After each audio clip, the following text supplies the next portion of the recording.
صبح و شام تلاوت کرنا صبح و شام میرا کام ہو جائے۔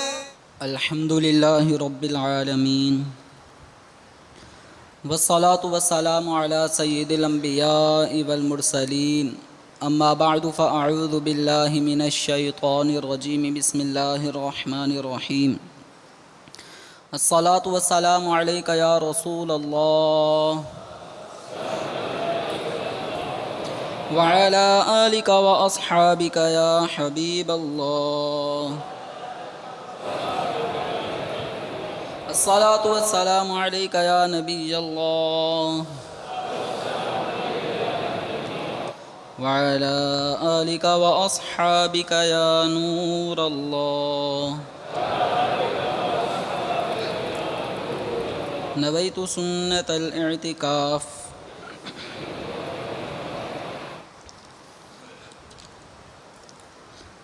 دو جہاں کے سلطان سرور ذیشان محبوب رحمان عز و جل وصلی اللہ تعالی علیہ وآلہ وسلم کا فرمان مغفرت نشان ہے۔ جب جمعرات کا دن آتا ہے، اللہ تعالی فرشتوں کو بھیجتا ہے جن کے پاس چاندی کے کاغذ اور سونے کے قلم ہوتے ہیں۔ وہ لکھتے ہیں کہ کون یوم جمعرات اور شب جمعہ مجھ پر کثرت سے درود پاک پڑھتا ہے۔ صلو علی الحبیب صلی اللہ تعالی علی محمد صلی اللہ تعالی علیہ وآلہ وسلم۔ صلاۃ و سلاما علیک یا سیدی یا مکی یا مدنی یا رسول اللہ صلی اللہ تعالی علیہ وسلم۔ محترم اور پیارے اسلامی بھائیوں اور مدنی چینل کے ناظرین، آج فرض علوم کورس میں جن موضوعات پر ہم درس سنیں گے وہ ہے مسافر کی نماز اور قضا نماز کا بیان۔ تو انشاءاللہ عز و جل پہلے ہم مسافر کی نماز سے متعلق قرآن و احادیث کا بیان اور مسائل شرعیہ مسافر کے حوالے سے انشاءاللہ سنیں گے۔ اس کے بعد پھر ہم قضا نمازوں کے حوالے سے انشاءاللہ درس سنیں گے۔ محترم اور پیارے اسلامی بھائیوں اور مدنی چینل کے ناظرین،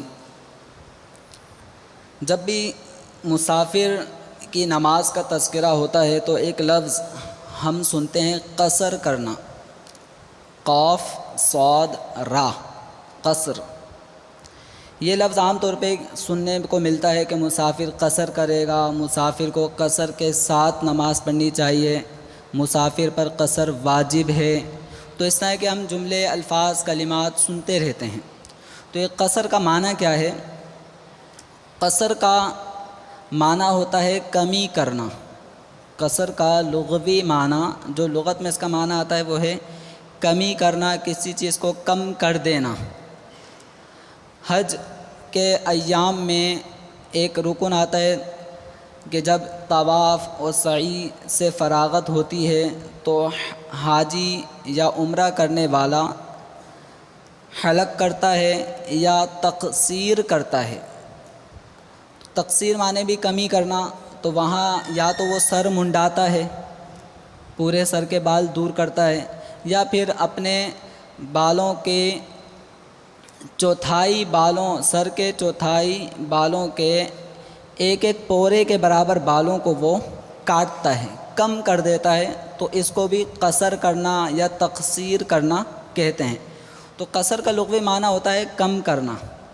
اور جب ہم نماز مسافر کے بارے میں جب یہ لفظ استعمال کرتے ہیں تو اس کا مطلب یہ ہوتا ہے کہ مخصوص شرائط کے مطابق کسی فرد کا 4 رکعت والے فرض نمازوں میں 2 رکعت کم کرنا، مخصوص شرائط کے حامل شخص کا 4 رکعت والی فرض نمازوں میں 2 رکعتوں کو کم کر دینا.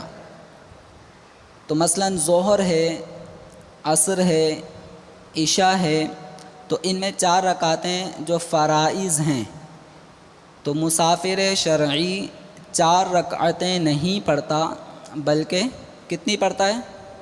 2.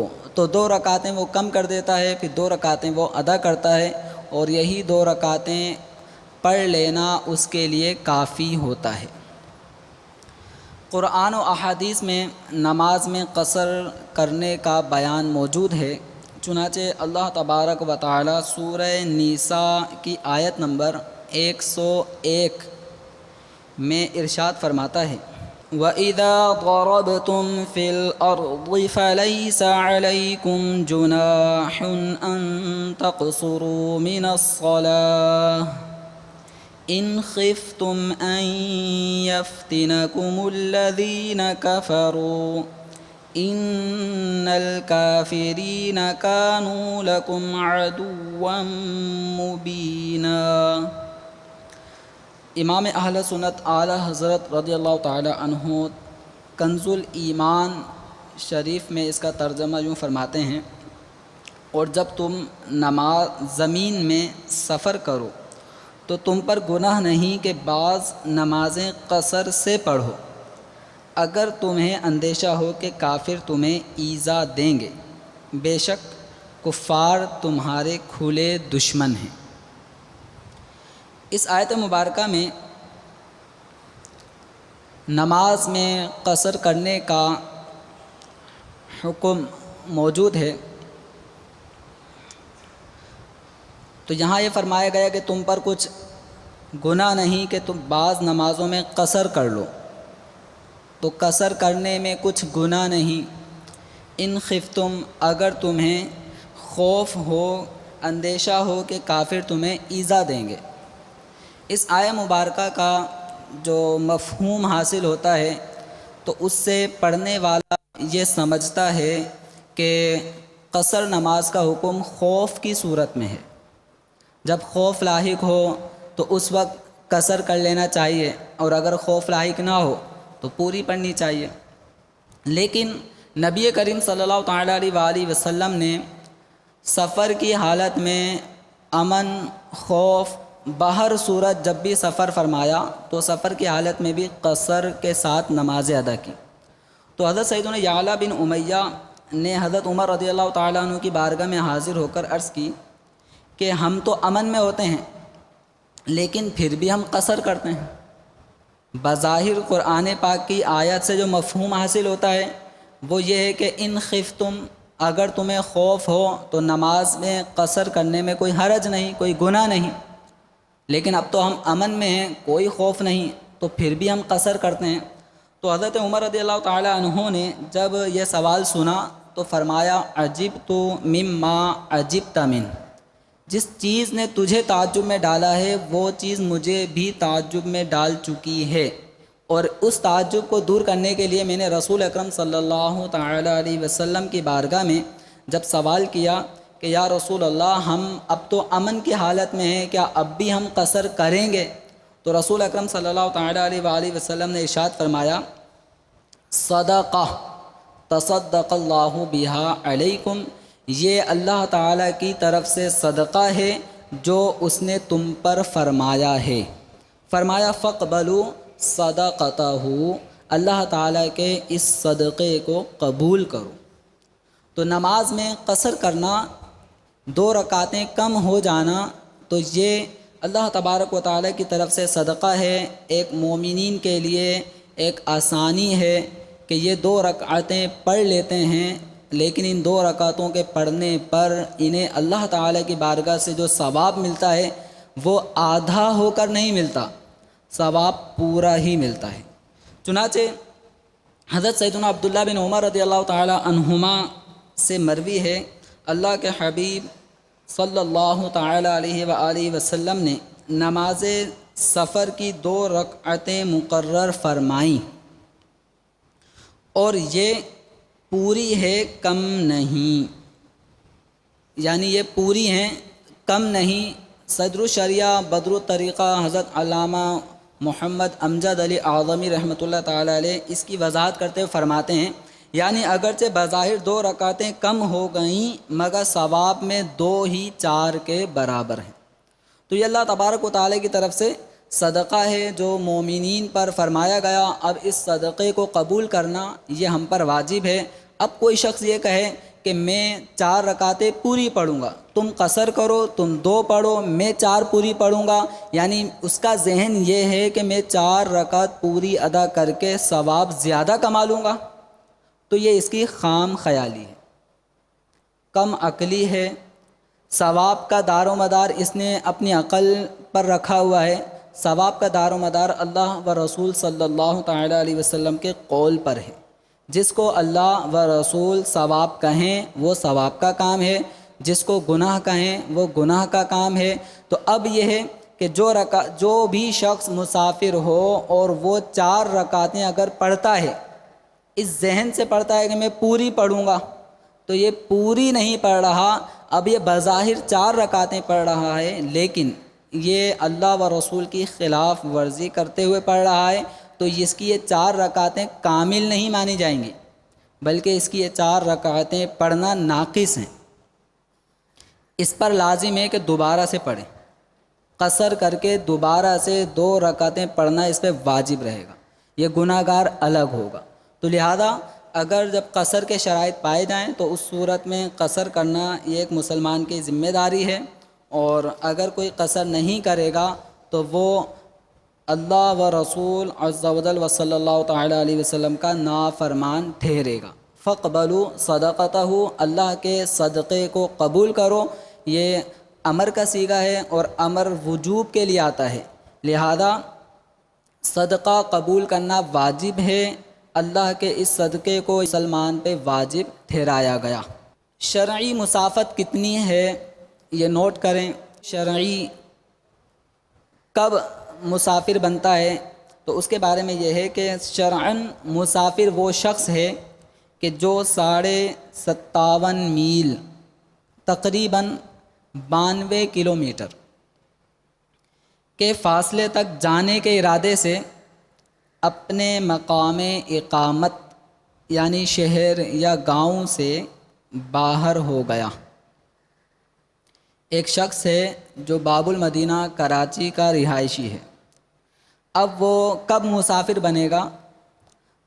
باب المدینہ کراچی کے حدود ختم ہوتے ہی اب اگر وہ باہر جس جگہ جانا چاہتا ہے، وہ اگر باب المدینہ کراچی کی حدود ختم ہونے کے بعد وہ مقام اب ہم کلومیٹر گننا شروع کریں گے، جس مقام پہ ایک شخص نے جانا ہے اگر وہ تقریباً 92 کلومیٹر کی مسافت پر موجود ہے، اب وہ شخص وہاں جانا چاہتا ہے، مثلاً کراچی کا کوئی باشندہ حیدر آباد جانا چاہتا ہے، تو کراچی سے حیدر آباد 57.5 میل سے کافی آگے ہے۔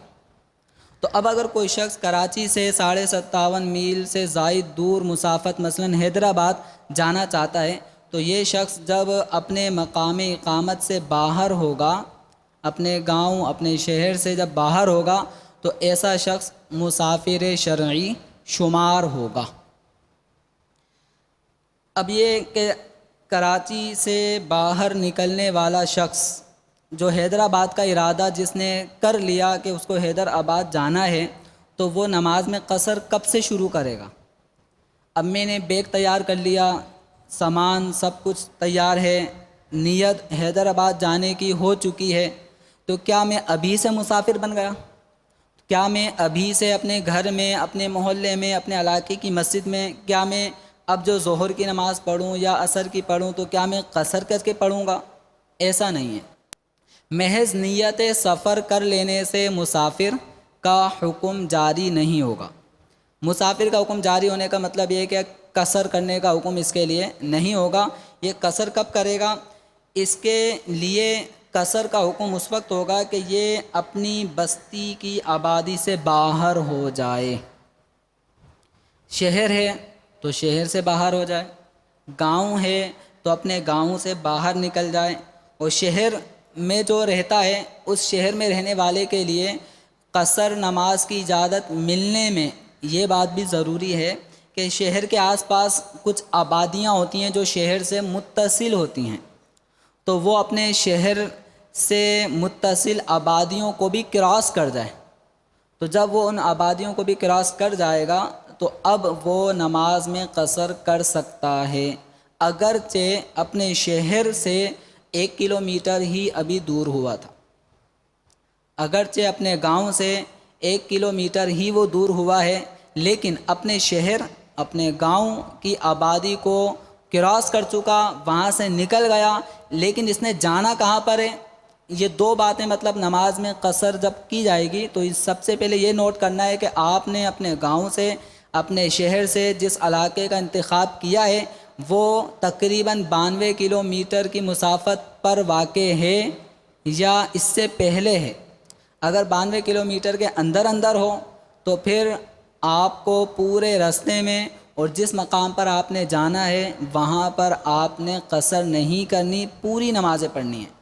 مثلا باب المدینہ کا کوئی شخص اگر نوری آباد جاتا ہے تو نوری آباد جانے والا شخص پوری نمازیں پڑھے گا، اس لیے کہ کراچی کی حدود اور نوری آباد کے درمیان 92 کلومیٹر کا فاصلہ نہیں ہے، اس سے کم مسافت بنتی ہے، تو لہذا یہ نوری آباد کام پر جانے والا جو ظہر عصر وہاں پڑھتا ہے یا ہفتے بعد آتا ہے وہاں سے کراچی، تو وہ وہاں پر پوری نمازیں پڑھے گا، اس لیے کیونکہ کراچی سے باہر اس کا جو سفر ہے وہ 92 کلومیٹر نہیں۔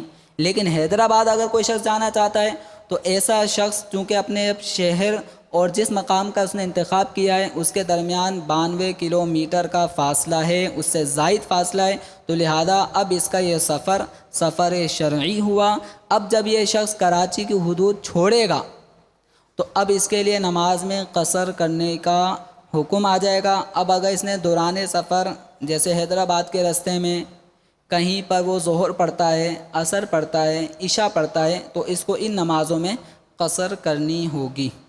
اب یہ سفر کے بارے میں یہ ہے کہ سفر جو اس نے کرنا ہے آیا نیک مقصد لے کر گیا ہے، جس مقام پر یہ جانا چاہتا ہے نیک مقاصد کے ساتھ وہ سفر کر رہا ہے، اس کو بھی قصر ہی کا حکم ہوگا۔ اور معاذ اللہ ثم معاذ اللہ اگر کسی کا باب المدینہ کراچی سے حیدرآباد، ملتان، لاہور کہیں پر بھی اگر اس کا سفر ہے، اگر وہ سفر معاذ اللہ گناہوں کی ادائیگی کے لیے معصیت پر مبنی ہے، کوئی گناہ وہاں پر جا کر کرنا ہے اس لیے سفر کرنا چاہتا ہے، تو اس سفر میں ایسا نہیں ہے کہ اس کا سفر معصیت پہ مبنی ہے تو اس کو قصر کا حکم نہیں ہوگا یا پوری پڑے گا، ایسا نہیں ہے۔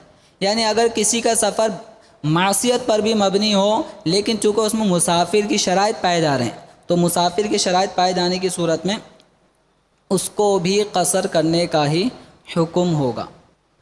قصر کرنے میں سیٹھ، نوکر، میاں بیوی، ایسے ہی ماں باپ کے ساتھ ان کے بچے ہوتے ہیں، اولاد ہوتی ہیں، اسی طرح بعض اوقات سفر ہوتا ہے ایک استاد کے ساتھ، طلباء سفر کر رہے ہوتے ہیں، تو اب ایسی صورت میں کس کی نیت کا اعتبار کیا جائے؟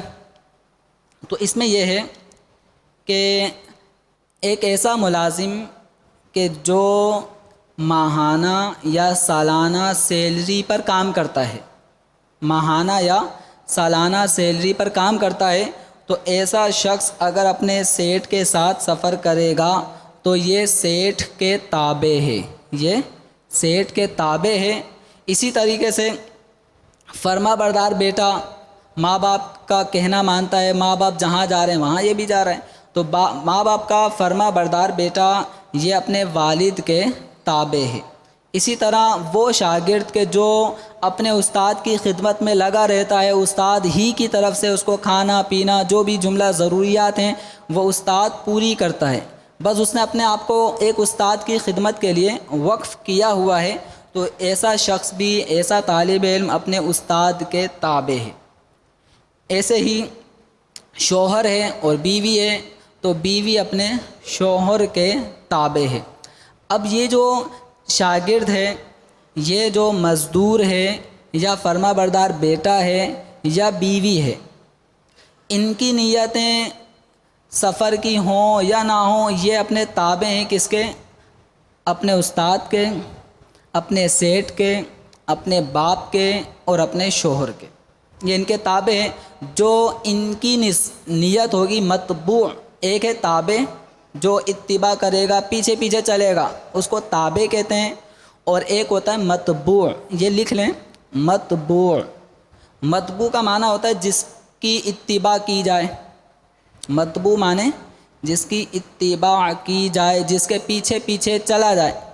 اب استاد جہاں جائے گا طالب علم بھی اسی کے پیچھے پیچھے جائے گا، شوہر جہاں جائے گا بیوی بھی وہیں جائے گی، تو شوہر متبوع ہے، بیوی تابع، استاد متبوع ہے، شاگرد تابع، سیٹھ متبوع ہے اور ملازم اس کا تابع۔ اب دو اس طرح کے آدمی سفر کر رہے ہوں، ایک تابع ہو اور ایک متبوع ہو، تو کس کی نیت کا اعتبار ہوگا؟ تو اس میں یہ ہے کہ متبوع کی نیت کا اعتبار ہوگا۔ کس کی؟ متبوع کی نیت کا اعتبار ہوگا۔ سیٹھ کی جو نیت ہے، اسی طریقے سے شوہر کی جو نیت ہے اس کا اعتبار ہوگا۔ مثلا یہ کہ اب کراچی کا کوئی شخص، اب مثال لیں، کراچی کا کوئی شخص اپنے ملازم کو لے کر جاتا ہے حیدرآباد، اگر وہ 15 دن یا 15 دن سے زائد اگر حیدرآباد میں رہے گا تو ایسا شخص وہاں حیدرآباد میں کیا ہوگا؟ مقیم۔ کون ہوگا؟ مقیم۔ جو شخص اپنے شہر سے دور اگر کسی اور مقام پر چلا جاتا ہے جو اگرچہ مسافت شرعی کے مطابق دور ہے، لیکن وہاں پر اس کا رہنے کی نیت 15 دن یا 15 دن سے زائد ہے، تو اب وہ اس مقام پر جو نمازیں ادا کرے گا وہ پوری پڑھے گا۔ کراچی کا کوئی شخص حیدرآباد میں 15 دن یا 20 دن رہنے کی نیت سے جاتا ہے، تو حیدرآباد جب وہ پہنچ جائے گا تو وہاں پر اس کو پوری نمازیں پڑھنی ہوں گی۔ 15 دن سے کم نیت لے کر جائے گا، 14 دن، 10 دن، 8 دن، 2 دن، 1 دن کے لیے اگر وہ گیا ہے تو وہاں پر کراچی کا رہائشی حیدرآباد میں قصر کرے گا، نمازوں میں کمی کرے گا۔ اب سیٹھ اپنے ملازم کو لے کر جاتا ہے حیدرآباد، جو نیت سیٹھ کی وہی نیت اس کے ملازم کی مانی جائے گی۔ سیٹھ کی نیت اگر 15 دن یا 20 دن حیدرآباد میں رہنے کی ہے، مرکز الاولیاء لاہور میں 15 یا 20 دن رہنے کی نیت کے ساتھ وہ چلا، وہاں پہ وہ 15 یا 20 دن رہے گا، تو اب اس کے ملازم کو پوری نمازیں پڑھنی ہوں گی۔ کیوں؟ اس لیے کہ اس کے سیٹھ کی نیت 15 دن یا اس سے زائد دن رہنے کی ہے۔ اسی طرح اگر سیٹھ کی نیت ہے 10 دن رہنے کی، اب ملازم نیت کرتا ہے 15 دن رہنے کی، تو ملازم کی نیت کا اعتبار نہیں ہوگا، یہ اپنے سیٹھ کے تابع ہے، جو سیٹھ کی نیت وہی اس کی نیت قرار پائے گی۔ مسافر بننے کے لیے ایک شرط وہ یہ بھی ہے کہ جہاں سے چلا وہاں سے 3 دن کی راہ، یعنی تقریباً 92 کلومیٹر کا ارادہ ہو۔ جہاں سے وہ سفر کا آغاز کر رہا ہے اور جس مقام پر وہ جانا چاہتا ہے، تو ان دو علاقوں کے درمیان، 2 جگہوں کے درمیان 92 کلومیٹر کا کم از کم فاصلہ ہونا چاہیے۔ اگر جس مقام کا اس نے انتخاب کیا ہے وہ مقام اگر 92 کلومیٹر کے اندر ہے تو ایسے مقام کی طرف سفر کرنے سے وہ مسافر نہیں ہوگا۔ مسافر ہونے کے لیے کیا بات ضروری ہے کہ جس جگہ سے اس نے سفر کا آغاز کیا اور جس مقام پر جانا چاہتا ہے، دونوں جگہوں کے درمیان 92 کلومیٹر کا فاصلہ ہو، اور اس کا یہ جو سفر ہے یہ بالکل متصل، یہاں سے گیا تو ڈائریکٹ وہیں پہ جانا ہے، تو یہ اتنی مسافت کا اعتبار یہاں پہ کیا گیا۔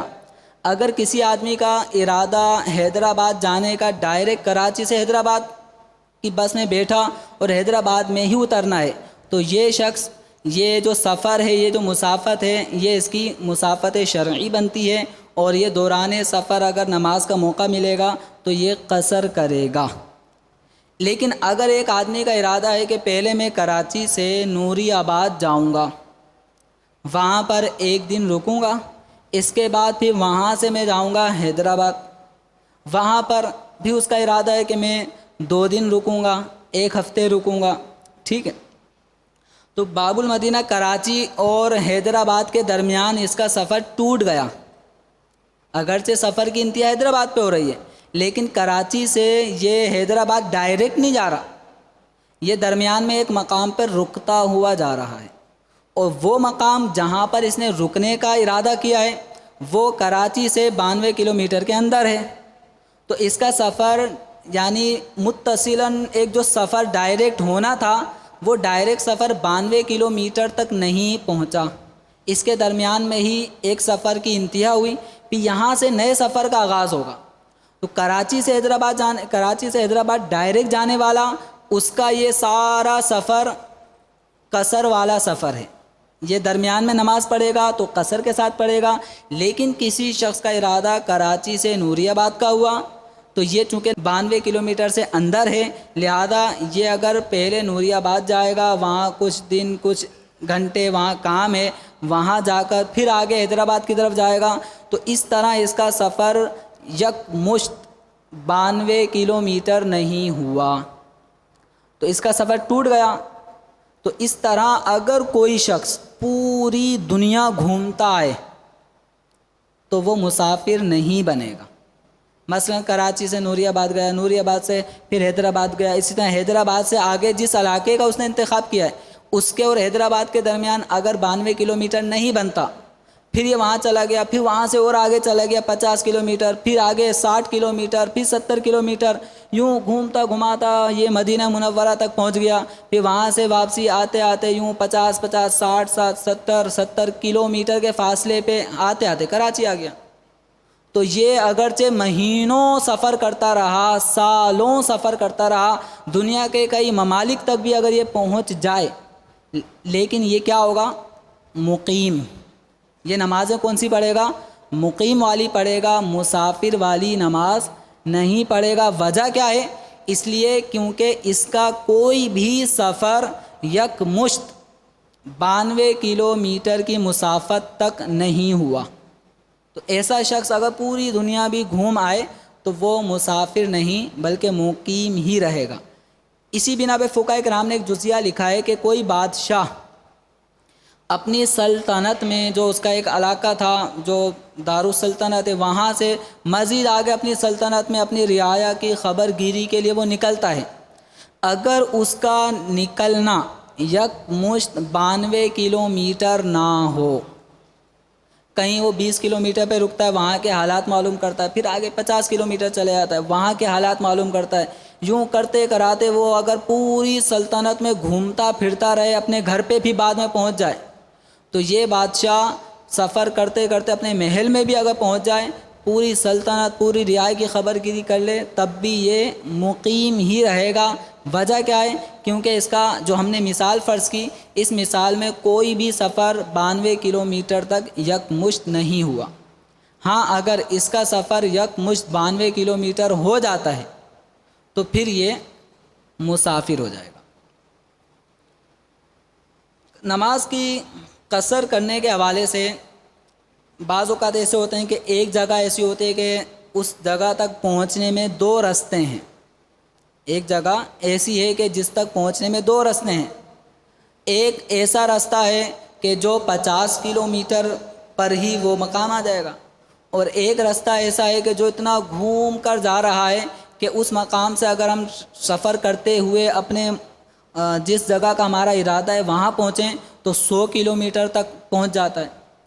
تو اگر اب یہ 2 راستے ہیں، ایک 50 کلومیٹر اور ایک اسی مقام تک پہنچنے کا راستہ تھوڑا سا گھوم کر ہے، وہ 100 کلومیٹر ہے، تو اب اس میں کون سے راستے سے جانے پر وہ مسافر بنے گا، کون سے نہیں بنے گا؟ بس یہ ہے کہ جس راستے کا اس نے انتخاب کیا اس راستے کا حکم ہوگا۔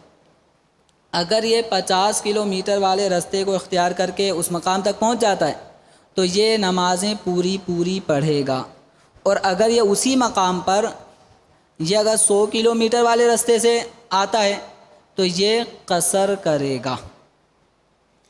پیارے اسلامی بھائیو، جب بھی سفر کے حوالے سے یہ ہم سنتے ہیں تو اس میں عام طور پہ جو دارالافتاء سے رابطہ کرتے ہیں یا علماء کی صحبت میں جو بیٹھتے ہیں تو ان کو یہ لفظ سننے کو ملتے ہیں وطن اصلی، وطن اقامت، وطن اقامت باطل ہو گیا تو وطن اصلی باطل ہو گیا، اس طرح کے الفاظ سننے کو ملتے ہیں۔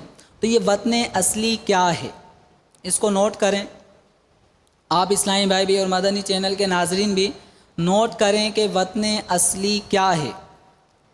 ایک وطن تو ہمارا پاکستان ہمارا وطن ہے، ایک یہ وطن ہوتا ہے، ایک وطن جو سفر مسافر کے حوالے سے جو ہم اس کے وطن بناتے ہیں، تو ایک ہوتا ہے وطن اصلی۔ وطن اصلی ہونے میں 3 باتوں کو مد نظر رکھا جاتا ہے۔ کسی بھی جگہ کے وطن اصلی ہونے میں 3 باتوں میں سے کوئی ایک بات اگر پائی جائے تو وہ مقام وطن اصلی قرار پائے گا۔ نمبر 1، وہ مقام اس کا جائے پیدائش ہو، وہ مقام اس کا جائے پیدائش ہو، اس مقام پر اس کی ولادت ہوئی ہو، پیدائش ہوئی ہو، تو وہ مقام وطن اصلی ہوتا ہے۔ جیسے جو کراچی میں پیدا ہوا تو کراچی اس کا کیا بنا؟ بتائیے، کراچی اس کا کیا ہے؟ وطن اصلی۔ حیدرآباد میں جو پیدا ہوا، حیدرآباد اس کا وطن اصلی۔ مکہ مکرمہ میں جو پیدا ہوا اس کا مکہ مکرمہ وطن اصلی، اور جو مدینہ منورہ میں پیدا ہوا اس کا مدینہ منورہ وطن اصلی۔ تو وطن اصلی میں ایک بات تو یہ دیکھی جاتی ہے کہ وہ مقام اس کا جائے پیدائش ہو۔ دوسری یہ جائے پیدائش نہیں ہے بالفرض، دوسری بات یہ ہے کہ اس کے گھر کے لوگ وہاں پر رہتے ہیں، اس نے اپنے اہل و عیال بیوی بچوں کو وہاں پر رکھا ہوا ہے، تو وہ مقام بھی اس کا وطن اصلی ہو جاتا ہے۔ مثلا ایک شخص ہے، پیدا ہوا تھا، یعنی جب پاکستان آزاد ہوا اس سے پہلے ہمارے آبا و اجداد وہ کہاں پیدا ہوئے؟ ہند کی سرزمین پہ پیدا ہوئے، ٹھیک ہے۔ وہاں سے وہ ہجرت کر کے آ گئے کہاں پر؟ پاکستان۔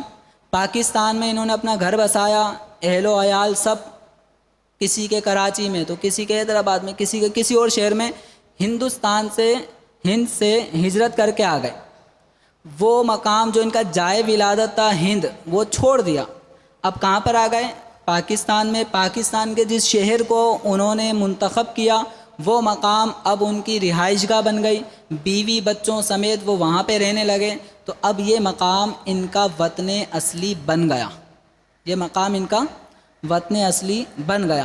نبی کریم صلی اللہ تعالی علیہ وآلہ وسلم کا جائے پیدائش کا کیا ہے؟ حضور کی ولادت کہاں پر ہوئی؟ مکہ مکرمہ میں ہوئی، لیکن اس کے بعد جب ہجرت کا موقع ہوا تو نبی کریم صلی اللہ تعالی علیہ وسلم نے مکہ مکرمہ سے ہجرت کی مدینہ منورہ کی طرف، اپنے جملہ اہل خانہ کو پھر مدینہ منورہ میں رہائش پذیر رکھا۔ سرکار صلی اللہ تعالی علیہ وسلم نے مدینہ میں رہائش رکھی، تو یہ مدینہ منورہ سرکار دو عالم صلی اللہ تعالی علیہ وسلم کا کیا بن گیا؟ وطن اصلی۔ جب تک ہجرت نہیں کی تھی اس وقت تک مکہ مکرمہ کیا تھا؟ وطن اصلی۔ جب نبی کریم صلی اللہ تعالی علیہ وسلم نے مکہ مکرمہ سے ہجرت فرما کر مدینہ کا ارادہ کر لیا، اب مدینہ میں ہی رہنا ہے، تو مدینہ منورہ وطن اصلی ہو گیا۔ تو وطن اصلی ہونے میں یا تو جائے پیدائش ہو، ٹھیک ہے، یا آپ نے وہ مقام چھوڑ دیا، چھوڑنے کے بعد اب دوسرے مقام پر آ گئے اپنے بیوی بچوں کے ساتھ، اب یہیں پہ رہنے کا مستقل ارادہ کر لیا، تو یہ مقام آپ کا بنے گا وطن اصلی۔ تیسرا مقام، تیسری یہ ہے کہ وہاں پر سکونت کر لی، وہاں پہ رہائش اختیار کر لی کہ بس اب یہ شہر کو میں آباد کروں گا، یہیں پہ رہنا ہے، اگرچہ بیوی بچے کہیں اور رہتے ہیں۔ مثلا بہت سے ایسے لوگ آپ کو ملیں گے کہ جو بالفرض مدینہ الاولیاء ملتان شریف کے رہائشی ہیں، وہیں پہ پیدا ہوئے، بیوی بچے بھی وہیں پر ہیں، لیکن باب المدینہ میں آ کر انہوں نے مکان خرید لیا اور یہاں پر بھی رہنے کا پکا ارادہ کر لیا، کہ اپنے باب المدینہ میں بھی رہنا ہے، یہاں پر بھی اپنا مکان ہے، یہاں پر بھی وہ رہتا ہے، مستقل سکونت اس نے یہاں اختیار کر لی، یہاں سے کبھی کبھی اپنے گھر پہ چلے آتا ہے، کبھی اہل و عیال کو یہاں پہ لے آتا ہے، تو یہ باب المدینہ کراچی بھی اس کا وطن اصلی بن جائے گا۔ وہ لوگ مراد نہیں ہیں کہ جو یہاں پر آتے ہیں صرف کرائے کے لیے، کرائے کے مکان پہ رہتے ہیں، کمانے کی غرض سے آتے ہیں، کما کر پھر چلے آتے ہیں، تو یہ عارضی طور پہ آنے والے مراد نہیں ہیں۔ مراد یہ ہے کہ جس نے باقاعدہ مدینۃ الاولیاء کا رہائشی ہے لیکن باب المدینہ کراچی میں بھی اس نے مکان خرید لیا، اور یہاں پر خریدنے کے بعد مستقل رہائش کی نیت کر لی کہ رہنا یہیں پر ہی، اب آگے اگلے دور میں بیوی بچوں کو یہیں پہ بلا لینا ہے۔ اس طرح بھی ہمارے بعض اسلامی بھائی ہوتے ہیں کہ جو یہاں پہ آ جاتے ہیں، یہاں کی سکونت اختیار کرنے کے ذرائع اختیار کرتے ہیں، مکان بناتے ہیں، بلڈنگیں بناتے ہیں، بھی یہیں پہ اپنے بیوی بچوں کو بعد میں بلا لیتے ہیں، تو یہ باب المدینہ بھی ان کا کیا بن جائے گا؟ وطن اصلی۔ تو وطن اصلی یا تو جائے پیدائش ہو، یا بیوی بچوں کے ساتھ جہاں پر وہ رہتا ہو، یا اس نے کسی مقام کو جائے سکونت بنا لیا کہ اب مجھے یہیں پر رہنا ہے، بھلے سے بیوی بچے کہیں اور ہیں لیکن جس مقام پہ وہ رہتا ہے اس مقام کو مستقل اب اس نے اپنی سکونت کی جگہ بنا لی۔ ایک ہوتا ہے وطن اقامت۔ وطن اقامت، وطن اقامت وہ جگہ ہوتی ہے کہ مسافر 15 دن یا 15 دن سے زائد 20 25 ایک مہینہ اتنے ایام وہ کسی مقام پر رہنے کی نیت سے گیا ہوتا ہے۔ جیسے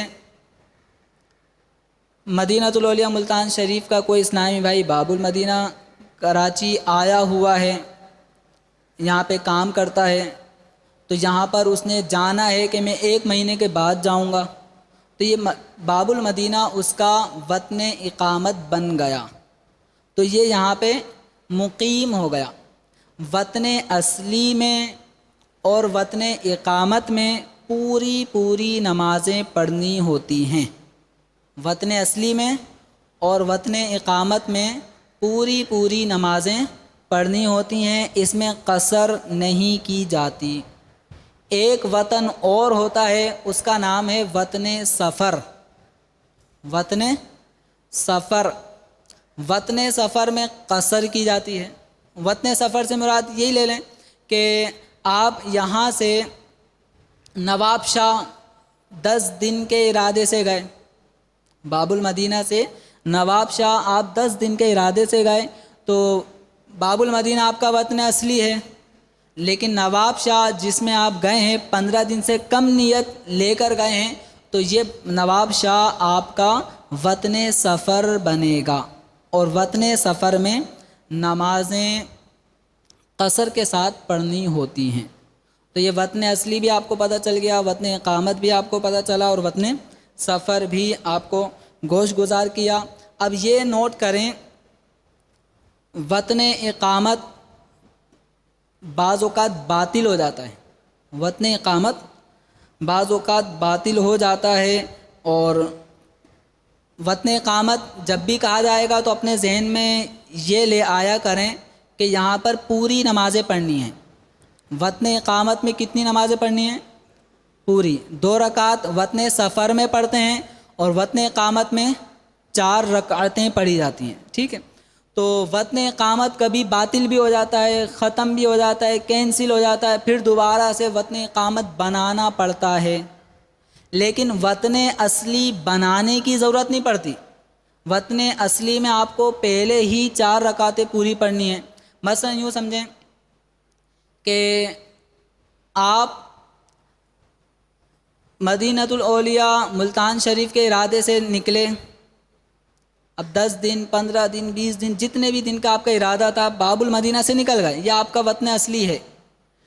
اب وطن اصلی میں جب تک تھے پوری نمازیں پڑھ رہے تھے، ٹھیک ہے؟ تو وطن اصلی سے آپ سفر پہ نکلے مدینۃ الاولیاء ملتان شریف، وہاں آپ کی نیت جو بھی ہو، 10 دن ہو 20 جتنے بھی دن، جب آپ کراچی کی حدود سے نکل گئے تو اب آپ نماز کیسے پڑھیں گے؟ قصر کے ساتھ۔ اب آپ نے نمازیں قصر کے ساتھ پڑھنی ہے رستے میں. اب وہاں سے واپس جب آپ کراچی آئیں گے تو کراچی آنے سے باب المدینہ میں داخل ہونے سے پھر آپ کے لیے دوبارہ 4 رکعتیں پڑھنے کا حکم ہو جائے گا. اگرچہ آپ کا ارادہ باب المدینہ آنے کا یہ تھا کہ بس 1 ہفتے بعد پھر مجھے جانا ہے، 1 ہفتے بعد پھر مجھے یہاں سے حیدرآباد جانا ہے، یعنی آپ کا بس عام دو رفت رہتی ہے، کبھی اپنے شہر میں آتے ہیں لیکن 1-2 دن رکتے ہیں، پھر کہیں اور نکل جاتے ہیں، پھر ادھر آتے ہیں، پھر شہر میں آ جاتے ہیں، پھر کہیں 2-4-5 دن کے لیے چلے گئے. تو جب آپ اپنے وطن میں آتے رہیں گے آپ کو پوری نمازیں پڑھنی ہوں گی. ٹھیک ہے. وطن اصلی میں چاہے آپ 15 دن سے زائد رہنے کی نیت کریں نہ کریں، 1 گھنٹے کے لیے آنے کی نیت ہے، 1 دن کے لیے آنے کی نیت ہے، جب بھی آپ وطن اصلی میں آ گئے آپ کو نمازیں وطن اصلی میں پوری ہی پڑھنی ہیں. وطن اصلی میں 4 رکعتیں پڑھنے کے لیے نیت اقامت کی حاجت نہیں. لیکن میں نے جو ایک جملہ کہا تھا کہ وطن اقامت باطل ہو جاتا ہے، وطن اقامت باطل ہو جاتا ہے، اس کی مثال یہ ہے، جیسے مثال کے طور پہ ایک شخص باب المدینہ سے حیدرآباد کے ارادے سے نکلا، 15 دن یا 20 دن کے ارادے سے وہ حیدرآباد آیا، تو حیدرآباد اس کا کیا بنا؟ حیدرآباد 15 دن یا 20 دن کے ارادے سے وہ آیا ہے تو حیدرآباد کیا بنا اس کا؟ وطن اقامت میں نماز کی کتنی رکعتیں پڑھنی ہوں گی؟ پوری 4 رکعتیں پڑھنی ہوں گی. اب یہ وطن اقامت اس کا حیدرآباد بن گیا. اب یہ حیدرآباد سے چلا گیا 5 دن کے لیے، یعنی یوں سمجھیں کہ وہ پنجاب کے کسی علاقے میں چلا گیا، پھر یہ واپس آتا ہے حیدرآباد، پھر یہ واپس حیدرآباد آ گیا، تو اب یہ حیدرآباد میں کتنی رکعتیں پڑھے گا؟ 4 پڑھے یا 2 پڑھے؟ وطن اقامت حیدرآباد بنا تھا، لیکن جب وطن اقامت سے اب یہ حیدرآباد سے بالفرض یہ لاہور چلا گیا، اس کا جانا لاہور ہوا، اب لاہور سے پھر دوبارہ یہ آ جاتا ہے کہاں پر؟ حیدرآباد. تو حیدرآباد وطن اقامت تھا جہاں وہ 4 رکعتیں پہلے سے پڑھ رہا تھا، اب دوبارہ آ گیا وہ حیدرآباد، تو حیدرآباد میں اس کو کتنی نمازیں پڑھنی ہیں؟ تو اب یہ 4 پڑھے گا یا 2؟ نہ تو مطلقاً یہ کہا جا سکتا ہے کہ 4 ہی پڑھے گا اور نہ یہ کہا جا سکتا ہے کہ 2 ہی پڑھے گا. تو جواب آپ میں سے بعض نے 4 دیا، بعض نے 2 دیا. اب جواب صحیح بھی ہے اور غلط بھی ہے. وجہ کیا ہے؟ آپ نے تو کھلا کھاتا کہہ دیا کہ بس 4 پڑھے گا، کسی نے کہا 2 پڑھے گا. نہ ایک دم یہ کہہ سکتے ہیں کہ وہ 4 پڑھے گا، نہ یہ کہہ سکتے ہیں کہ وہ 2 پڑھے گا. نیت، اب اس کو دوبارہ حیدرآباد آنے میں نیت کرنی ہوگی کہ اب اس کی نیت کا ہم غور کریں گے کہ اب دوبارہ جب حیدرآباد آیا، حیدرآباد سے جب اس نے سفر کیا کہاں کا؟ لاہور شریف کا، تو اس کا وطن اقامت باطل ہو گیا، اس کا وطن اقامت باطل ہو گیا. اب حیدرآباد اس کا وطن اقامت نہ رہا. وطن اقامت کا معنی کیا ہے؟ جہاں پر پوری نمازیں پڑھنی ہوتی ہیں. اب اس کا وطن اقامت جاتا رہا. اب حیدرآباد جب یہ لاہور سے واپس آئے گا تو اب ہم اس سے پوچھیں گے آپ کی نیت کتنے دن رہنے کی ہے؟ اگر اس کی حیدرآباد میں نیت 10 دن 12 دن رہنے کی ہے، 15 سے کم رہنے کی ہے، تو ہم اس کو کہیں گے آپ قصر کریں. آپ کیا کریں؟ قصر کریں. اور اگر اس کی نیت 15 دن یا 20 دن رہنے کی بن جاتی ہے حیدرآباد میں، تو ہم اس کو کہیں گے کہ اب آپ پوری نمازیں پڑھیں کہ آپ کا وطن اقامت جو لاہور کی طرف سفر کرنے کی وجہ سے حیدرآباد وطن اقامت تھا وہ باطل ہو گیا. اب دوبارہ سے وطن اقامت بنانے کے لیے آپ کو 15 دن 20 دن جتنے بھی آپ کی دن کی نیت ہے، 15 سے زائد یا 15 دن آپ کو نیت کرنی ہوگی، تو یہ دوبارہ سے وطن اقامت بن جائے گا، ورنہ سفر کرنے کی وجہ سے وطن اقامت باطل ہو گیا. وطن اقامت باطل ہونے کی صورتیں، وطن اقامت کب باطل ہو جاتا ہے؟ تو وطن اقامت باطل ہونے کی وجہ 3 قسم کے سفر وطن اقامت کو باطل کر دیں گے۔ وطن اقامت باطل کب ہو جاتا ہے؟ تو ایک تو آپ کو صورت بتائی کہ وطن اقامت جو ہے حیدرآباد، وطن اقامت سے آگے سفر کر جائے، آگے سفر کر جائے، اور سفر کی میعاد اور مقدار وہی 92 کلومیٹر آگے کسی اور مقام پہ چلا جائے، تو اب وہ وطن اقامت نہیں رہا۔ مثلا اس کو یوں سمجھ لیں کہ لاہور کا کوئی شخص تھا اور وہ حیدرآباد آیا 20 دن رہنے کی نیت سے۔ حیدرآباد کیا بنا اس کا؟ کیا بنا؟ یہاں پہ کیسے نماز پڑھنی ہے؟ پوری۔ یہ بار بار اس لیے دہرا رہا ہوں تاکہ جیسی وطن اقامت کو تصور آئے تو آپ فوراً ذہن میں لے آئیں کہ یہاں پہ پوری نمازیں پڑھنی ہوتی ہیں۔ تو وطن اقامت حیدرآباد بن گیا، 20 دن کے ارادے سے آیا۔ اب یہ حیدرآباد سے پھر باب المدینہ کراچی سفر کر لیتا ہے، یہاں پر آ جاتا ہے۔ حیدرآباد اور باب المدینہ کے درمیان 92 کلومیٹر سے زیادہ فاصلہ ہے، گویا اس نے وطن اقامت سے شرعی سفر کر لیا آگے، وطن اقامت سے آگے شرعی سفر کر چکا۔ اب یہ باب المدینہ آ گیا۔ اب باب المدینہ میں رہنے کی کتنے دن کی نیت ہے، کیا ہے کیا نہیں ہے، ٹھیک ہے۔ اس سے قطع نظر کہ باب المدینہ وہ کتنے دن رہے گا، 2 دن رہے گا، 20 دن رہے گا، قطع نظر اس سے ہم نے یہ دیکھنا ہے کہ وطن اقامت سے آگے جس مقام کی طرف اس نے سفر کیا ہے وہ مقام 92 کلومیٹر سے زائد ہے، جس کو آسان لفظوں میں ہم یہ کہہ سکتے ہیں کہ وطن اقامت سے آگے کسی اور مقام کی طرف سفر شرعی کر لیا تو وطن اقامت کیا ہو گیا؟ باطل۔ اب یہ کراچی میں آنے کے بعد یہاں پہ بھلے جتنے بھی دن رہے، یہاں سے اگر وہ اب دوبارہ حیدرآباد جاتا ہے تو اب اس کو نئے سرے سے نیت کرنی ہوگی وطن اقامت بنانے کے لیے۔ اگر یہ اب بھی وہاں پہ 20 دن 15 دن رہتا ہے تو پھر دوبارہ وطن اقامت بن جائے گا۔ اب اگر اس کا وہاں پہ رہنے کا ارادہ 5 دن کا ہے تو 5 دن یہ 15 دن کے اندر ہے، وہ 15 دن سے اندر اگر کوئی کسی مقام پر اپنے شہر سے 92 کلومیٹر دور کسی فاصلے پر رہنے کا ارادہ کرتا ہے تو وہ مقام سفر ہوتا ہے، تو اس کو قصر کرنی ہوگی، ٹھیک ہے۔ تو ایک وطن اقامت باطل ہونے کی صورت ہے سفر شرعی کر جانا۔ دوسرا وطن اقامت باطل ہونے کی صورت یہ ہے کہ آپ اپنے وطن اصلی میں آ جائیں، وطن اصلی میں آ جائیں، اس سے بھی وطن اقامت باطل ہو جاتا ہے۔ لاہور سے حیدرآباد مقام اقامت بنا، واپسی لاہور چلا گیا تو یہ اب حیدرآباد کیا بن گیا؟ اس کا وطن اقامت ختم۔ اب دوبارہ آئے گا حیدرآباد تو پھر اس کو نیت کرنی ہوگی، اگر 15 دن یا زیادہ کی نیت ہے تو وطن اقامت دوبارہ بن جائے گا، ورنہ وطن سفر ہوگا۔ تیسری صورت ہے وطن اقامت کو باطل کر دیتا ہے، وطن اقامت کو باطل کر دیتا ہے،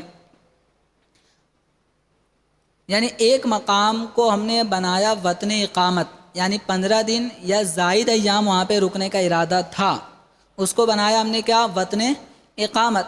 اب اس کو چھوڑ کر پھر ہم نے کسی اور مقام کو وطن اقامت بنا لیا۔ وطن اقامت بنانے کا مطلب 15 دن یا 15 دن سے زائد رہنے کی نیت کر لی، تو اب پرانا جو وطن اقامت تھا وہ باطل ہو جائے گا۔ اس کو یوں سمجھیں جیسے کسی شخص نے لاہور سے چلا، نوری آباد آیا، نوری آباد اس کا وطن اقامت ہے، نوری آباد میں اس نے 15 دن 20 دن رہنا تھا تو لاہور سے نوری آباد فاصلہ بن جاتا ہے سفر شرعی، تو یہ بن گیا وطن اقامت۔ اب نوری آباد سے اب اس کا 15 دن 20 دن رہنے کے بعد اب اس کا ارادہ ہوتا ہے کہ میں کراچی جاؤں گا اور یہاں کراچی میں 20 دن رہوں گا، یا فیضان مدینہ میں تربیتی نشست چل رہی ہے، کوئی قافلہ کورس ہو رہا ہے تو میں باب المدینہ کراچی آ جاؤں گا، یہاں پہ 41 روزہ قافلہ کورس کروں گا۔ اب اس کی نیت ہو گئی یہاں پر، اور یہاں پر اس کو کراچی ہی میں تربیت دی جاتی رہے گی 41 دن تک، تو اب اس نے جو نوری آباد مقام اقامت بنا تھا اس نے اس کے بعد اب باب المدینہ کراچی کو کیا بنا لیا؟ وطن اقامت۔ تو اب یہ وطن اقامت اب یہ بن گیا، اب نوری آباد وطن اقامت نہ رہا، ٹھیک ہے۔ وطن اقامت کو باطل کر دیتا ہے، اب چاہے ان دو وطن اقامتوں کے درمیان سفر شرعی کی مقدار ہو یا نہ ہو۔ جبھی میں نے مثال نوری آباد کی دی تھی کہ نوری آباد وطن اقامت لاہور کے کسی رہائشی نے بنایا تو وہ بن گیا وطن اقامت، پھر وہاں سے وہ کراچی آ جاتا ہے، کراچی میں 20 دن رہنے کا ارادہ کر لیتا ہے، تو یہ کراچی وطن اقامت، نوری آباد وطن اقامت نہ رہا، اگرچہ کراچی اور نوری آباد کے درمیان فاصلہ 92 کلومیٹر سے کم ہے۔ یا کراچی وطن اقامت پہلے بنایا لاہور سے آنے والے شخص نے، اب کراچی کے بعد اس نے بنا لیا حیدرآباد کو وطن اقامت، پہلے 20 دن کراچی میں رہا، پھر 20 دن حیدرآباد میں رہا، تو اب کراچی وطن اقامت نہ رہا، تو وطن اقامت سے باطل ہو جاتا ہے، وطن اقامت سفر شرعی کرنے سے باطل ہو جاتا ہے، اور وطن اقامت وطن اصلی میں آ جانے سے بھی باطل ہو جاتا ہے۔ تو یہ سمجھ میں آیا یہ وطن اقامت کا باطل ہونا۔ اچھا، یہ سفر میں جب مسافر قصر کرے گا تو یہ قصر نمازیں کب تک کرتا رہے گا؟ قصر نمازیں کب تک کرنے کا حکم ہے؟ کراچی سے نکلے لاہور کی جانب، تو لاہور تک جتنا رستہ ہے یہ سارا رستہ چونکہ 92 کلومیٹر سے کئی گنا زیادہ ہے، ٹھیک ہے، تو یہ پورا رستہ اس نے نمازیں ظہر، عصر اور عشاء کے فرضوں میں قصر کرنی ہے۔ اب یہ لاہور میں اگر اس کا 20 دن رہنے کا ارادہ ہے، لاہور میں اگرچہ اس کا 20 دن رہنے کا ارادہ ہے، لاہور کیا بنا ہے اس کا وطن اقامت، لیکن یہ درمیان میں جو سفر ہے کراچی ٹو حیدرآباد، تو یہ جو سفر ہے اس سفر میں وہ قصر کرے گا، اگرچہ لاہور اس کا وطن اقامت بنے گا، ٹھیک ہے، تو چونکہ لاہور تک ابھی پہنچا نہیں ہے، جب لاہور کی حد میں داخل ہو جائے گا، اب وہاں چونکہ اس نے 15 دن یا 20 دن رہنے کا ارادہ کر لیا تو اب یہ وہاں پوری پڑے گا، لیکن درمیان میں چونکہ یہ سفر میں ہے تو اس سفر میں اس کو قصر کرنی ہوگی۔ لاہور اگر 20 دن رہنے کا ارادہ، 15 دن رہنے کا ارادہ، تو وہاں یہ قصر نہیں کرے گا، وہاں پوری نمازیں پڑھنی ہوں گی۔ اگر وہاں پہ 15 دن سے کم رہنے کا ارادہ ہے تو جب تک وہاں پہ رہے گا وہاں پہ بھی قصر کرتا رہے گا۔ اب اگر یہ لاہور سے نکلتا ہے کراچی کے ارادے سے، تو اب کراچی جب تک داخل نہ ہو جائے، کراچی کی حدود میں جب تک داخل نہ ہو جائے اس وقت تک یہ قصر کرتا رہے گا۔ اب ہم یہ نہیں کہیں گے یہ تو اپنے وطن اصلی میں جا رہا ہے اب قصر کی کیا حاجت، ایسا نہیں ہے، جب تک اپنے وطن اصلی میں داخل نہ ہو جائے اس وقت تک یہ نمازوں میں قصر کرتا رہے گا۔ بعض اوقات ایسا ہوتا ہے کہ 15 دن سے زائد بھی کوئی شخص رہ لیتا ہے ایک مقام پر، 15 دن کیا پورا سال اگرچہ وہ رہ لے لیکن اس کے باوجود بھی وہ مسافر ہی رہے گا، اس کی کیا صورت ہے؟ مثلا ایک شخص باب المدینہ کراچی حیدرآباد سے آتا ہے، حیدرآباد کا رہائشی ہے، باب المدینہ کراچی میں آیا ہوا ہے، اور اس کا ارادہ یہ ہے کہ میں فلاں کام کے لیے آیا ہوں، مثلا کسی سے پیسے لینے تھے تو وہ رقم لینی ہے، کوئی مختصر سا کام ہے جو 2-3 دن کے اندر ہونا تھا، تو 2-3 دن کے ارادے سے وہ باب المدینہ کراچی آیا۔ اب اس کا جس سے کام تھا وہ ٹال مٹولی کرتا جا رہا ہے کہ یار یہ آپ کو پیسے کل مل جائیں گے، اب کل پھر پہنچتا ہے، پھر کل نہیں ملتا ہے، کل ملنے 2-3 دن بعد مل جائیں گے، یوں کرتے کرتے پھر اس کا ارادہ یہ ہے کہ جیسے ہی مجھے پیسے ملے میں فوراً حیدرآباد نکلوں گا واپسی۔ اب یہ باب المدینہ کراچی آیا ہوا ہے صرف پیسے لینے کے لیے، یا کوئی بھی اس کا کام اٹکا ہوا ہے وہ کام نمٹانے کے لیے، بس نمٹتے ہی یہ نکلے گا واپسی، اس کا ارادہ 15 دن کا نہیں ہے، تو اب یہ 2-3 دن کے بعد آ جانا، پھر بعد میں لے لینا، 1 ہفتے بعد آ جانا، اب یہ بیچارہ انتظار کر رہا ہے کہ جب مجھے پیسے ملیں، جب میرا کام ہو میں اپنے واپسی نکلوں۔ اب یوں کرتے کرتے کرتے اگر اس کو مہینہ بھی گزر گیا لیکن اس کا ارادہ یہ ہے کہ جیسے ہی میرا کام ہوا میں فوراً کراچی سے باہر نکلوں گا، اپنے وطن کی طرف چلے آؤں گا، اپنے شہر کی طرف چلے آؤں گا، وہاں اگرچہ یہ 15 دن کیا 20 دن کیا 25 دن مہینہ بھر بھی اگر وہ باب المدینہ کراچی میں یوں گزار لیتا ہے تو یہ پورے مہینے مسافر ہی رہے گا۔ کیوں؟ اس لیے کہ اس کی حالت یہاں پہ 15 دن رکنے کی نہیں بتاتی، اس کا ارادہ کیا ہے؟ کام ہوتے ہی نکلوں۔ تو محترم اور پیارے اسلامی بھائیو، اسی طرح امیر اہل سنت دامت برکاتہم العالیہ نے عرب امارات وغیرہ میں کام کرنے والے اسلامی بھائیوں کی طرف بھی کچھ رہنمائی فرمائی، اور مسافر کی نماز صفحہ نمبر 12 پر عرب ممالک میں ویزا پر رہنے والوں کا مسئلہ، اس ہیڈنگ کے ساتھ امیر اہل سنت دامت برکاتہم العالیہ نے ایک مسئلہ لکھا ہے۔ تو اس میں یہ ظاہر کیا گیا، یہ واضح فرمایا گیا کہ بعض اوقات ایک انسان دوسرے ملک میں رہتا ہے، اپنے بیوی بچوں کے ساتھ رہتا ہے، لیکن پھر بھی وہ مقام اس کا وطن اصلی نہیں بنتا۔ جیسے کہ وطن اصلی کی ایک تعریف یہ بھی بتائی گئی تھی کہ وہ مقام جس کو اس نے اپنے اہل و عیال کے ساتھ جہاں پر رہنا شروع کر دیا وہ وطن اصلی بن جاتا ہے، لیکن غیر ممالک کے اندر کام کے سلسلے میں جانے والے لوگوں کو جو عارضی طور پر ویزا ملتا ہے، عارضی طور پر جو ویزا ملتا ہے 5 سال 6 سال، جیسے عرب امارات میں 3 سال کا ویزا ملتا ہے، تو یہ 3 سال کے ویزے ملتے ہیں۔ جب 3 سال پورے ہونے لگتے ہیں تو پھر ان کو اپنا ویزا دوبارہ رینیو کروانا پڑتا ہے، پھر 3 سال کا ملتا ہے، پھر رینیو کرواتے ہیں، پھر 3 سال کا ملتا ہے۔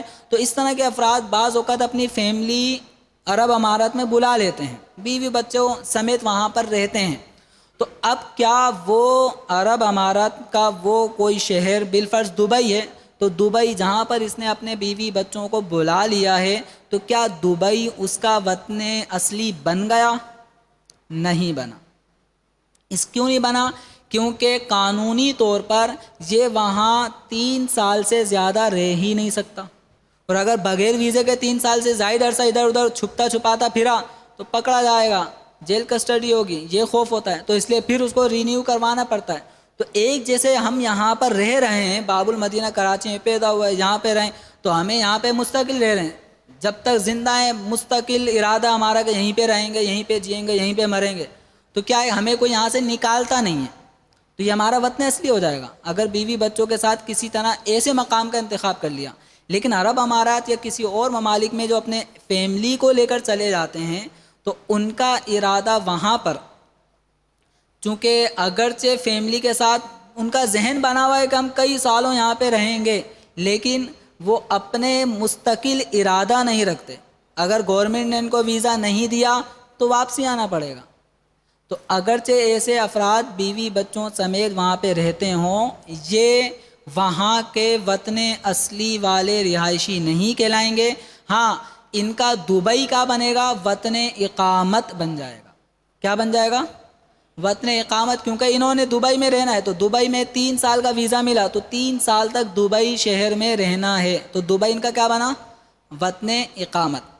اب امیر اہل سنت دامت برکاتہم العالیہ نے پھر یہ مثال دی ہے کہ جب بھی ایسا شخص جو دبئی میں 3 سال کے ویزے پر گیا ہوا ہو، اگرچہ اپنی فیملی لے گیا ہو، یہ شخص اگر دبئی سے ابو ظہبی جو تقریباً 150 کلومیٹر کے فاصلے پر ہے دبئی سے، اگر یہ دبئی سے ابو ظہبی کی طرف سفر کرتا ہے، اب اس میں کہ وہاں پر سنتوں بھرا اس نے سفر اختیار کیا، قافلے سے واپس پلٹا، کہاں؟ دبئی، جہاں بیوی بچے رہتے ہیں، تو اب اس کی وطن اقامت کیا تھا؟ پہلے دبئی تھا، پھر وطن اقامت جب اس نے آگے 150 کلومیٹر کا سفر کیا تو سفر شرعی بنا۔ سفر شرعی بننے سے کیا ہوا؟ دبئی وطن اقامت جو تھا وہ باطل ہو گیا۔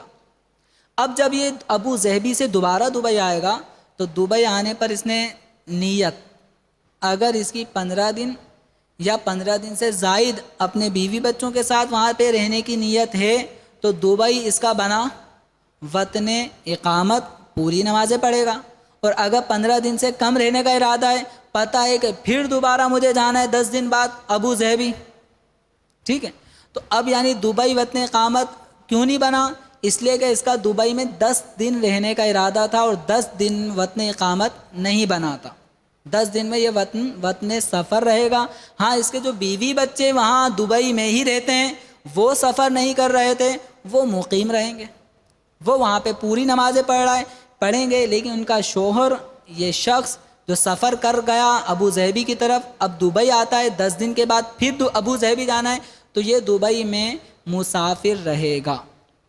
تو امیر اہل سنت دامت برکاتہم العالیہ یہاں یہ ارشاد فرماتے ہیں کہ اپنے شہر کے باہر دور دور تک مال سپلائی کرنے والے اور شہر با شہر ملک با ملک پھیرے لگانے والے اور ڈرائیور صاحبان وغیرہ ان احکام کو ذہن نشین کر لیں کہ یہ نہ سمجھیں کہ ہم تو دبئی آ گئے تو دبئی ہمارا وطن اصلی بن گیا، تو وطن اصلی نہیں بنا، وطن اقامت بنا۔ وطن اقامت کب بنے گا؟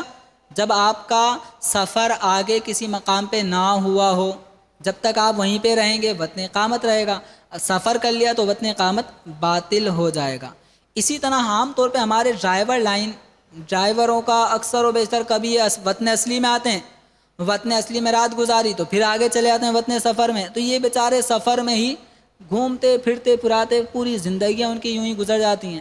تو اب یہ کیسے نماز پڑھے گا ڈرائیور؟ ایک ڈرائیور ہے باب المدینہ کا جو یہاں سے ٹرک لوڈ کر کے کبھی لاہور جاتا ہے تو کبھی پشاور جاتا ہے تو کبھی کشمیر جا رہا ہے، مختلف شہروں کا وہ سفر کرتا ہے۔ تو جب وہ باب المدینہ آئے گا تو مقیم والی نماز پڑھے گا کیونکہ اپنے وطن میں آ گیا۔ جب وہ باب المدینہ سے اگر حیدرآباد مال لے کے نکلتا ہے تو حیدرآباد چونکہ مسافت شرعی پر ہے تو اب اس کا وہاں پہ کتنے دن رہنے کی نیت ہے؟ عام طور پہ ڈرائیوروں کی نیت 15 دن ہوتی نہیں ہے کیونکہ ان کا کام چلتا رہتا ہے، گھومتے پھرتے رہتے ہیں۔ تو یہ حیدرآباد میں اگر 15 دن سے کم کی نیت لے کے گیا تو سفر کرے گا، پھر وطن اصلی آیا پوری پڑے گا۔ تو اس طرح یہ اب ان حضرات کو دیکھنا ہے کہ ان کا جو اس وقت ٹائم پیریڈ گزر رہا ہے یہ کہاں پر گزر رہا ہے۔ وطن اصلی میں تو پوری پڑھیں، اقامت میں ہے تو مقیم، یا وطن سفر میں ہے تو اس کے مطابق یہ قصر کر کے نمازیں پڑھیں گے۔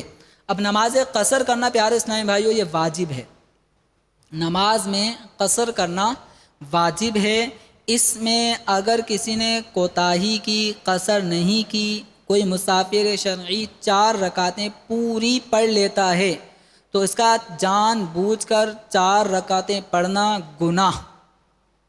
اعلیٰ حضرت رحمۃ اللہ تعالیٰ علیہ فرماتے ہیں کہ اس کو حکم ہے کہ یہ 4 رکعتیں جو اس نے پڑھی ہیں یہ ناقص ادا ہوئیں، فرمایا اس کو 2 رکعت دوبارہ سے پڑھنی ہوں گی۔ جیسے ظہر کی نماز کسی مسافر نے جان بوجھ کے 4 پڑھ لیں تو اس کو یہ 4 پڑھنا گناہ ہے، اس کو حکم ہے کہ 2 رکعت فرض دوبارہ سے اعادہ کرے۔ اب اس کے اندر یہ ہے کہ اگر 2 رکعتیں کسی نے پڑھ لی، 4 کی نیت کر کے نماز شروع کر دی، مسافر تھا، اب اس کو یاد آیا کہ میں تو مسافر ہوں۔ بعض اوقات ایسا ہوتا ہے کہ پہلی مرتبہ جب نماز پڑھنے کا موقع ہوتا ہے تو یاد نہیں رہتا، انسان نارمل جو ہے وہ 4 رکعتیں کی نیت باندھ لیتا ہے اور پڑھنا شروع کر دیتا ہے۔ جب بعد میں توجہ ہوئی کہ میں تو مسافر ہوں اور مجھے قصر کرنی ہے تو اس کو حکم یہ ہے کہ اب یہ 4 نہ پڑھے۔ اب اس کا ذہن یہ بنا ہے میں نے تو 4 کی نیت کی ہے، اب میں کتنی پڑھوں؟ بعض اوقات سلام پھیر دیتے، نماز توڑ دیتے ہیں، تو نماز نہ توڑیں۔ اگر کسی نے بھولے سے 4 رکعت کی نیت کر کے نماز شروع کر دی تو اس کو یاد آ گیا کہ میں مسافر ہوں تو اس کو حکم یہ ہے کہ یہ 2 رکعت پر ہی سلام پھیر دے، اس کی نماز ہو جائے گی۔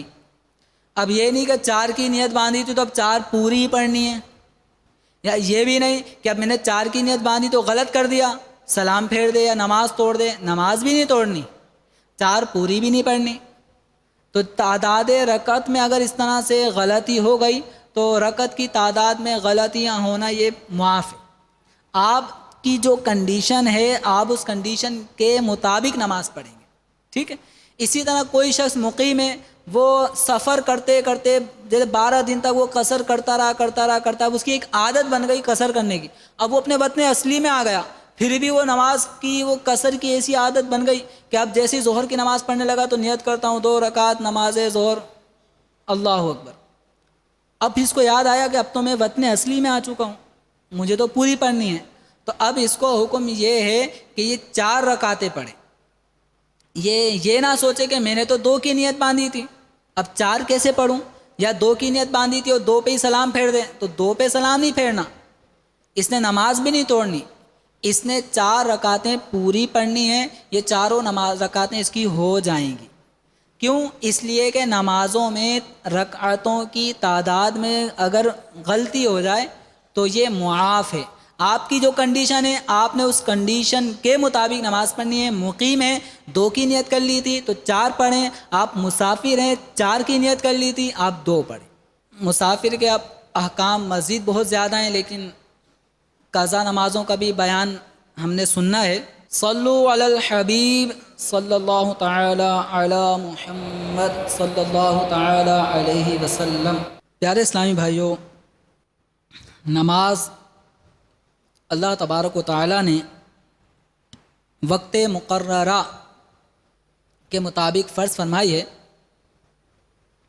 ان الصلاۃ کانت علی المؤمنین کتابا موقوتا، بے شک نماز مومنوں پر وقت باندھا ہوا فرض ہے۔ تو مقررہ اوقات ہیں اس کے، ہر نماز کا ایک مستقل وقت ہے جس میں دوسری نماز داخل نہیں۔ فجر کا اپنا ایک وقت ہے، صبح صادق سے لے کر طلوع آفتاب تک، یہ ہے فجر کا پورا وقت۔ ظہر کا زوال آفتاب سے لے کر 2 مثل سایہ جب بن جائے سایہ اصلی کے علاوہ، تو یہ ظہر کا وقت ہے۔ پھر سایہ اصلی کے علاوہ 2 مثل سایہ بننے کے بعد عصر کا وقت شروع، غروب آفتاب تک یہ عصر کا وقت رہے گا، جب تک سورج کی آخری کرن جو آخری کنارہ ہے وہ بھی غروب نہ ہو جائے، اس وقت تک عصر کا وقت رہتا ہے۔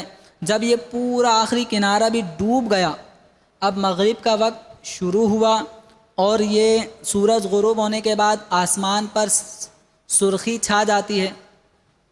پھر اس کے ختم ہونے کے بعد ہلکی سی سفیدی نمودار ہوتی ہے، تو وہ سفیدی جب ختم ہو جاتی ہے تو مغرب کا وقت ختم ہو گیا، عشاء کا وقت شروع ہو گیا، اور عشاء کا وقت پھر صبح صادق تک رہتا ہے۔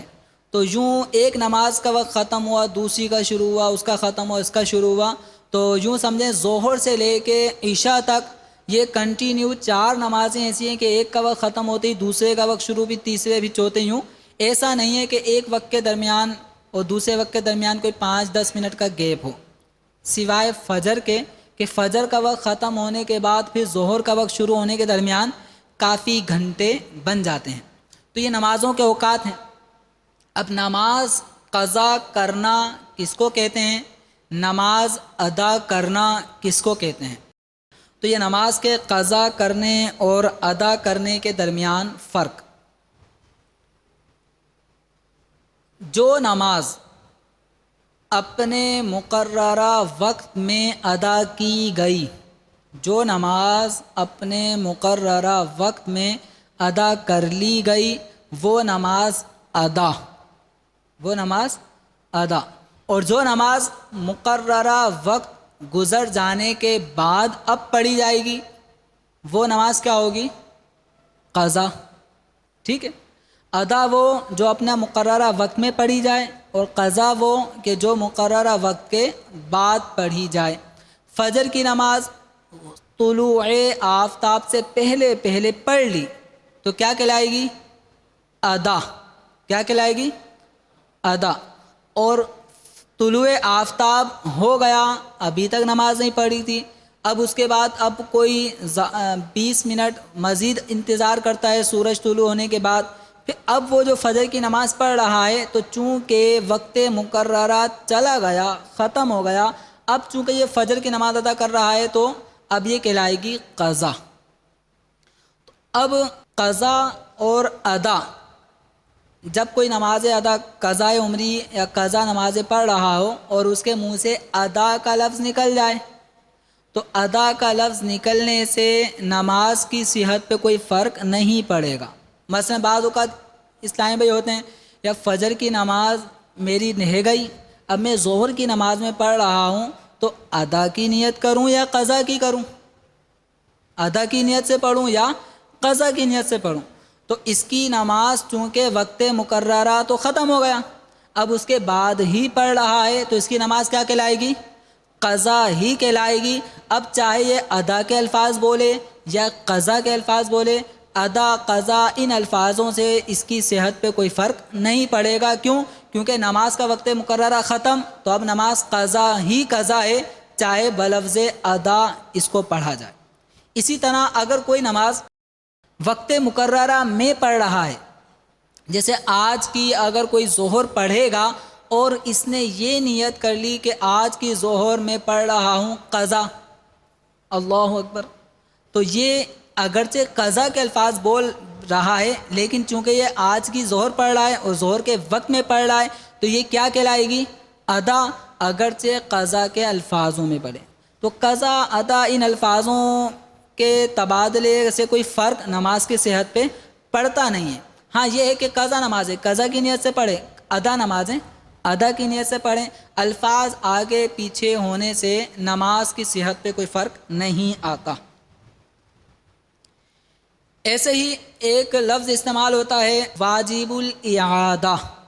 واجب الاعادہ، تو واجب الاعادہ کا مطلب یہ ہے کہ بعض اوقات ایسا ہوتا ہے کہ نماز پڑھتے ہوئے کوئی ایسی خرابی آ جاتی ہے کہ جس خرابی کی وجہ سے نماز میں نقص پیدا ہو جاتا ہے. اب وہ نقص یا تو کسی واجب کے چھٹنے کی وجہ سے ہوگا، ٹھیک ہے، تو اگر واجب کے چھٹنے کی وجہ سے ہوا تو یہ نقص نماز میں کراہت تحریمی پیدا کرے گا. کیا پیدا کرے گا؟ کراہت تحریمی.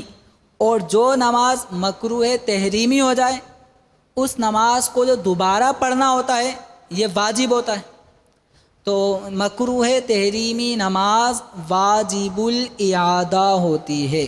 مکروہ تحریمی نماز واجب الاعادہ ہوتی ہے. اور اگر نماز میں نقص آیا ہے لیکن وہ نقص کسی سنت کے فوت ہونے کی وجہ سے آیا ہے، تو سنت کے فوت ہونے کی بنا پر جو نماز میں نقص آتا ہے تو یہ نقص کراہت تنزیہی پیدا کرتا ہے، اور نماز میں کراہت تنزیہی پائے جانے سے نماز مکروہ تنزیہی ہو جاتی ہے. اور مکروہ تنزیہی نماز کو دوبارہ پڑھنا مستحب ہے. مکروہ تنزیہی کو دوبارہ ادا کرنا مستحب، یعنی مکروہ تنزیہی نماز کا اس کو ہم یوں کہیں گے کہ یہ مستحب الاعادہ ہے. مستحب الاعادہ. اور جو مکروہ تحریمی نماز ہو جائے تو اس کو کہیں گے یہ نماز کیا ہے؟ واجب الاعادہ ہے، یعنی اس نماز کو دوبارہ پڑھنا واجب ہے. اگر کسی نے مکروہ تحریمی نماز جو واجب الاعادہ ہو گئی نہیں پڑھی تو گناہ گار ہوگا. اور مکروہ تنزیہی نماز اس کو اگر وہ دوبارہ نہیں پڑھتا تو گناہ گار نہیں ہوگا، لیکن اس کو مکروہ تنزیہی نماز کا اعادہ مستحب ہے تاکہ بندے کی نماز اللہ تبارک و تعالیٰ کے دربار میں اعلیٰ شان کے ساتھ پہنچے. پیارے اسلامی بھائیوں، نماز جان بوجھ کر قضا کرنا یہ حرام ہے. اور جان بوجھ کر جو نمازیں قضا کرتے ہیں، قرآن پاک میں ایسے لوگوں کے بارے میں سخت وعید ارشاد فرمائی گئی. ہم سورۃ الماعون پڑھتے ہیں، سورۃ الماعون کا اس مقام پہ غور کریں کہ پروردگار عز و جل فرماتا ہے فویل للمصلین الذین هم عن صلاتهم ساہون. ترجمہ کنز ایمان، تو ان نمازیوں کی خرابی ہے جو اپنی نماز سے بھولے بیٹھے ہیں. نماز پڑھ رہے ہیں، یہ نہیں کہ بے نمازی ہیں. خرابی کن کی؟ نمازیوں کی. کن نمازیوں کی؟ الذین هم عن صلاتهم ساہون، کہ جو اپنی نمازوں سے بھولے بیٹھے ہیں. اس آیہ مبارکہ کی تفسیر میں حضرت سعد بن ابی وقاص رضی اللہ تعالیٰ عنہ سے مروی ہے کہ فرماتے کہ میں نے بارگاہ رسالت میں جب اس کے بارے میں پوچھا کہ یہ کیا ہے، یعنی مصلین الذین هم عن صلاتهم ساہون، یہ کون سے نمازی ہیں جو نماز سے بھولے بیٹھے ہیں، ان کی وضاحت کیا ہے؟ تو رسول اکرم صلی اللہ تعالیٰ علیہ وآلہ وسلم نے ارشاد فرمایا کہ اس سے مراد وہ لوگ ہیں جو نماز وقت گزار کر پڑھیں. ہیں نمازی لیکن نماز جان بوجھ کر وقت گزار کے پڑھتے ہیں. تو اللہ تعالیٰ نے ایسے نمازیوں کی خرابی بیان فرمائی. ویل، اب ویل کیا ہے؟ تو صدر الشریعہ بدر الطریقہ رحمۃ اللہ تعالیٰ علیہ فرماتے ہیں کہ جہنم میں ایک ویل نامی خوفناک وادی ہے جس کی سختی سے خود جہنم بھی پناہ مانگتا ہے، اور جان بوجھ کر نماز قضا کرنے والے اس کے مستحق ہیں. جو جان بوجھ کر نماز قضا کرے تو وہ ویل نامی وادی کے مستحق ہیں. تو ویل للمصلین، نمازیوں کے لیے ویل ہے. ویل جہنم کی وادی کو بھی کہا جاتا ہے. تو پیارے اسلامی بھائی، اس سے ہمیں باز آنا چاہیے. جو اسلامی بھائی نمازیں قضا کر رہے ہیں جان بوجھ کے جاگتے ہوئے، فجر کی نماز میں آنکھ کھلنے کے باوجود پھر سو جاتے ہیں، تو جو نمازیں وقت گزار کے پڑھ رہے ہیں وہ عبرت حاصل کریں. حضرت امام محمد بن احمد ذہبی رحمۃ اللہ تعالیٰ علیہ فرماتے ہیں کہ کہا گیا ہے کہ جہنم میں ایک وادی ہے جس کا نام ویل ہے. اگر اس میں پہاڑ ڈالے جائیں تو وہ بھی اس کی گرمی سے پگھل جائیں. جب پہاڑ اس وادی میں پگھل جائیں تو فرمایا یہ ان لوگوں کا ٹھکانہ ہے جو نماز میں سستی کرتے اور وقت کے بعد قضا کر کے پڑھتے ہیں، مگر یہ کہ یہ لوگ اپنی کوتاہی پر نادم ہوں اور بارگاہ خداوندی عز و جل میں توبہ کر لیں. تو پیارے اسلامی بھائی، جان بوجھ کے نماز قضا کرنا یہ بہت ہی سخت گناہ ہے. اور نبی کریم صلی اللہ تعالیٰ علیہ وآلہ وسلم نے جو شب معراج جو واقعات دیکھے عذابات پر مشتمل، اس میں ایک واقعہ یہ بھی ملاحظہ فرمایا کہ ایک شخص لیٹا ہوا ہے اور اس کے سرہانے پر دوسرا شخص پتھر اٹھائے کھڑا ہے اور پے در پہ پتھر سے اس کا سر کچل رہا ہے. ہر بار کچلنے کے بعد سر پھر دوبارہ ٹھیک ہو جاتا ہے. تو نبی کریم صلی اللہ تعالیٰ علیہ وسلم کو پھر اور مناظر عذابات کے دکھائے گئے. تو وہ جو منظر دکھایا گیا تھا عذاب کا کہ جس میں سر کچلا جا رہا تھا، اس کے بارے میں رسول اکرم صلی اللہ تعالیٰ علیہ وسلم کو عرض کیا گیا کہ وہ پہلا شخص جو آپ نے دیکھا یہ وہ شخص تھا جس نے قرآن یاد کر کے چھوڑ دیا تھا اور فرض نمازوں کے وقت سو جانے کا عادی تھا. اس کے ساتھ یہ برتاؤ قیامت تک ہوتا رہے گا. تو پیارے اسلامی بھائیوں اور مدنی چینل کے ناظرین، قرآن پاک کی آیت یا آیات یاد کرنے کے بعد غفلت سے بھلا دینے والے اور بالخصوص سستی کے باعث فجر کی نماز کے لیے نہ اٹھنے والوں کے لیے مقام عبرت ہے. تو لہذا نمازیں قضا کرنے والے اس گناہ کبیرہ سے ہر مسلمان کو بچنا لازم ہے. بعض اوقات ایسا ہوتا ہے کہ حتی الامکان ایک شخص الارم لگاتا ہے، کسی کی ذمہ داری لگاتا ہے کہ میں سو رہا ہوں، مجھے نماز کے وقت میں اٹھا دینا.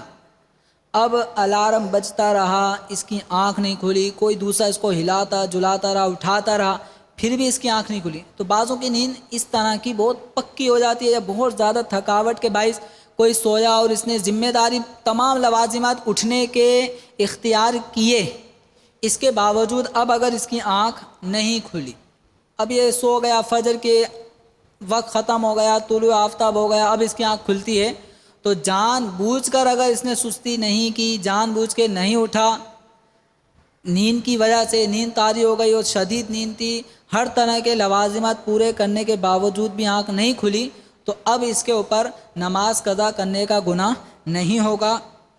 نبی کریم صلی اللہ تعالیٰ علیہ وآلہ وسلم کا فرمان عالی شان ہے کہ جو نماز سے سو جائے یا بھول جائے تو جب یاد آئے پڑھ لے، وہی اس کا وقت ہے.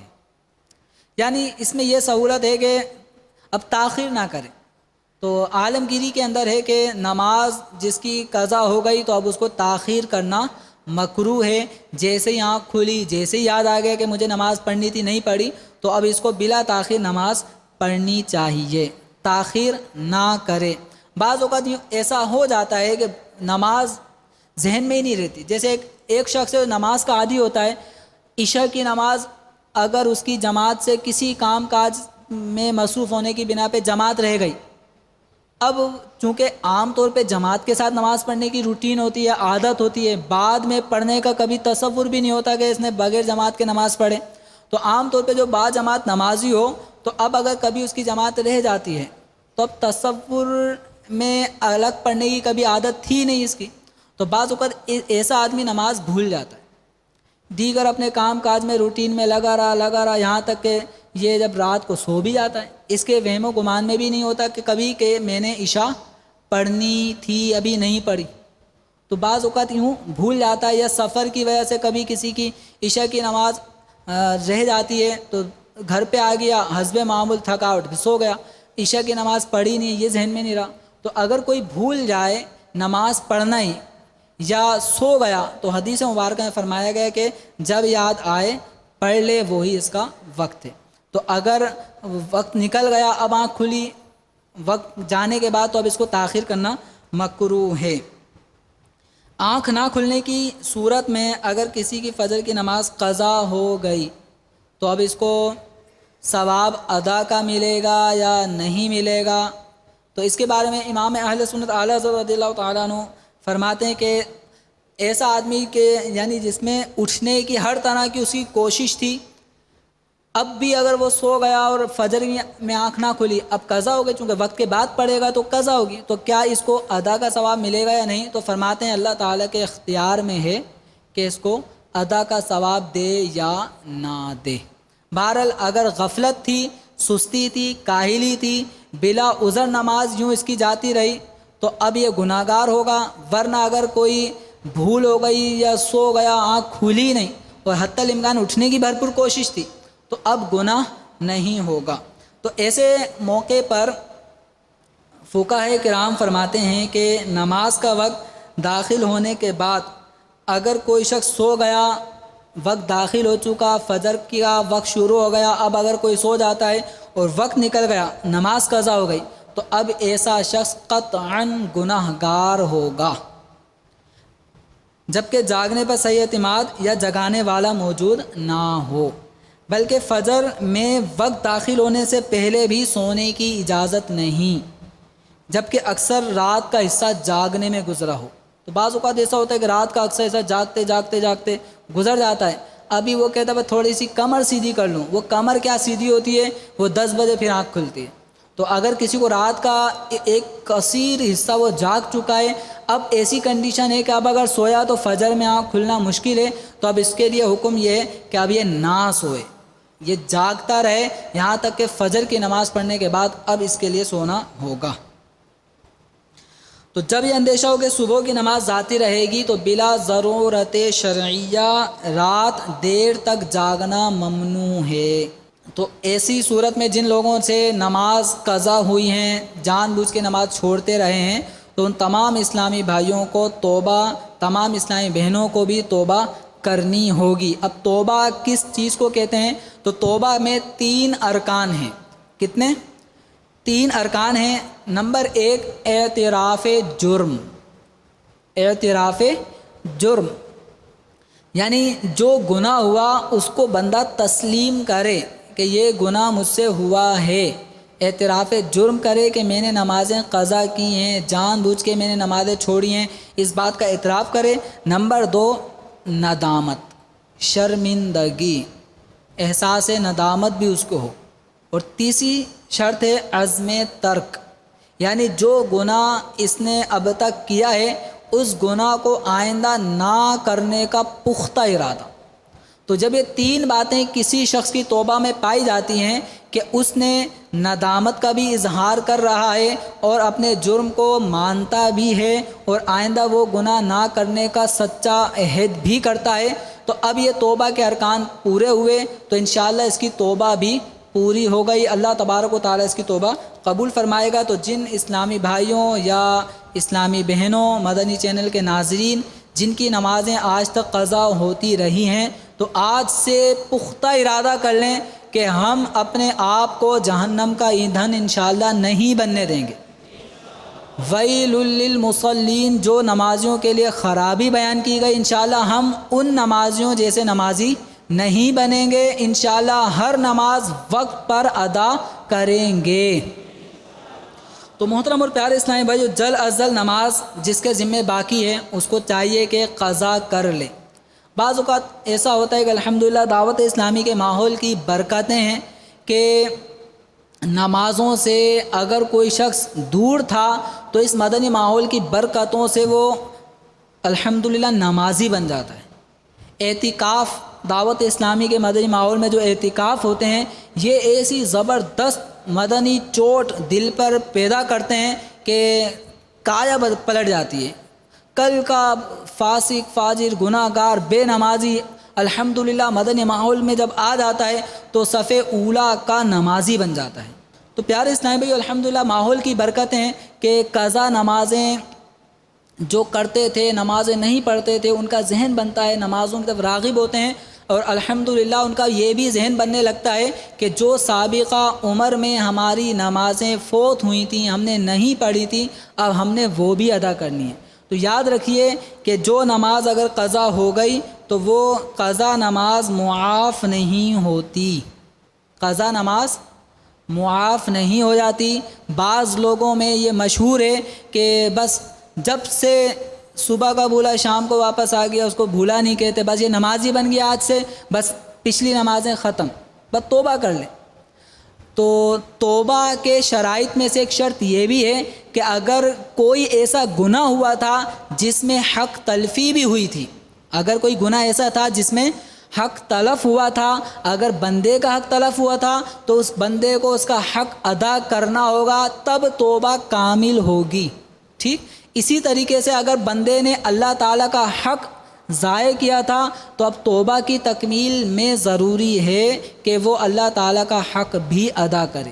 مثلا کسی نے زکاتیں نہیں دی تھی کئی سالوں تک، اب توبہ کر رہا ہے تو اب توبہ سے پچھلے سالوں کی زکاتیں ساقط نہیں ہوں گی۔ ہاں توبہ کرنے سے گناہ مٹ جائے گا لیکن زکوٰۃ برقرار رہے گی۔ ایسے ہی اگر کوئی شخص پچھلے سالوں نماز نہیں پڑھتا تھا، اب نمازیں شروع کی ہیں، تو پچھلے سالوں نماز نہ پڑھنے کا گناہ توبہ، خالص توبہ کرنے سے وہ گناہ مٹ جائے گا انشاءاللہ، لیکن پچھلے سالوں جو نمازیں نہیں پڑھیں ان کا پڑھنا برقرار رہے گا۔ نبی کریم صلی اللہ تعالیٰ علیہ وآلہ وسلم فرماتے ہیں کہ جو نماز پڑھنا بھول جائے، یعنی نمازیں اگر کسی کی نکل جائیں، بھول جائیں، نہیں پڑھی، تو فرمایا اس کو چاہیے فلیصلیھا، اس کو چاہیے کہ نماز پڑھے، اور فرمایا لا کفارۃ الا ذالک، نماز پڑھے بغیر اب کوئی اور کفارہ نہیں ہے۔ یعنی ایسا نہیں ہے کہ میں کچھ اور کر دوں، توبہ کر لوں، روزے رکھ لوں، کچھ مال صدقہ خیرات کر دوں اور نمازیں جو پچھلی رہ گئی وہ ختم ہو جائے۔ تو فرمایا گیا لا کفارۃ الا ذالک، کفارہ اس کا وہی ہے کہ نماز کو پڑھے گا۔ تو یہ مذموم سوچ ہے کہ جس کی کئی سالوں کی نمازیں رہ گئیں تو وہ نمازیں بس وہ اللہ تعالی کی بارگاہ میں توبہ کر لے تو وہ نمازیں معاف ہو گئیں، وہ معاف نہیں ہیں، ان کے بارے میں پوچھا جائے گا۔ تو وہ نمازیں آپ کو مرنے سے پہلے پہلے ادا کرنی ہیں۔ تو قضائے عمری ادا کریں۔ اب یہ ہے چونکہ شریعت مطہرہ یہ بہت نرمی بھی فرماتی ہے اپنے ماننے والوں کے لیے، تو ہمیں شریعت مطہرہ نے یہ حکم نہیں دیا کہ اگر کسی کی 10 سال کی نمازیں چھوٹی ہوئی ہیں تو وہ کام کاج پہ نہ جائے، وہ سب کچھ چھوڑ چھاڑ دے، اور جب تک 10 سال کی نمازیں وہ ادا نہ کر لے اس وقت تک کوئی اور کام کر ہی نہیں سکتا۔ تو ہماری شریعت مطہرہ نے ہمیں اس چیز کا مکلف نہیں کیا۔ ہمیں اس بات کا بھی اختیار ملا کہ بچوں کی کفالت کے لیے، بچوں کی پرورش کے لیے ہم کمائیں بھی، کمانے کی ضرورتاً ہمیں اجازت بھی دی گئی، لیکن ایسا انہماک کمانے کی طرف نہ ہو جائے کہ قضائے عمری ہی کا ٹائم نہیں ملتا۔ تو یہ شریعت کی طرف سے کہ ہمیں ریلیکس ملا ہے کہ ہم قضائے عمری فوراً ادا کرنا ہم پہ لازم نہیں قرار دیا، ہمیں ایک سہولت مل گئی کہ ہم کام کاج بھی کرتا رہیں اور ساتھ ساتھ ہم پچھلی نمازوں کی ادائیگی کے لیے وقت بھی نکالیں۔ اب پیارے اسلامی قضائے عمری چونکہ نماز قضا کرنا ایک گناہ کبیرہ ہے، اللہ تعالیٰ کو ناراض کرنے والا ایک کام ہے، تو اب یہ گناہ کبیرہ جب ایک انسان سے سرزد ہو گیا اب اس پہ لازم ہے کہ وہ اپنے اس گناہ کو چھپائے، کسی کے سامنے یہ ظاہر نہ کرے کہ میں تو قضائے عمری کر رہا ہوں، میں اپنی پچھلی چھوٹی ہوئی نمازیں پڑھ رہا ہوں، کیا تم قضائے عمری کرتے ہو؟ میں تو کر رہا ہوں۔ تو بعض اوقات اس طرح لوگ کرتے ہیں، تو اپنی نمازیں جو پچھلی چھوٹی ہوئی ہیں ان کا اظہار نہ کریں، ٹھیک ہے؟ تو چھپ کر نمازیں پڑھنی ہیں، تو چھپ کر نماز پڑھنے کا مطلب یہ نہیں ہے کہ آپ کنڈی لگا لیں، دروازے بند کر دیں، کسی کو اندر نہ آنے دیں۔ چھپ کر نماز پڑھنے کا یہ بھی مطلب نہیں ہے۔ چھپ کر نماز پڑھنے کا مطلب یہ ہے کہ آپ نمازیں پڑھیں، ان نمازوں کو پڑھتے ہوئے اس بات کا اظہار نہ کریں کسی سے زبانی کہ میں قضائے عمری پڑھ رہا ہوں۔ اسی طریقے سے قضا کرنے میں ایسا فعل نہ کریں کہ دیکھنے والے کو پتہ چل جائے کہ یہ قضا کر رہا ہے۔ مثلا آپ نے اگر کسی شخص نے کل عشاء کی نماز نہیں پڑھی، سو گیا، اب ظہر میں اس کو یاد آتا ہے تو اب وہ عشاء کی نماز پڑھ رہا ہے، تو عشاء میں وطر بھی پڑھنے ہوں گے اس نے، تو اب وہ جب 3 وطر پڑھے گا تو وطر پڑھتے ہوئے تیسری رکعت میں دعائے قنوت کے لیے ہاتھ اٹھانا ہوتا ہے۔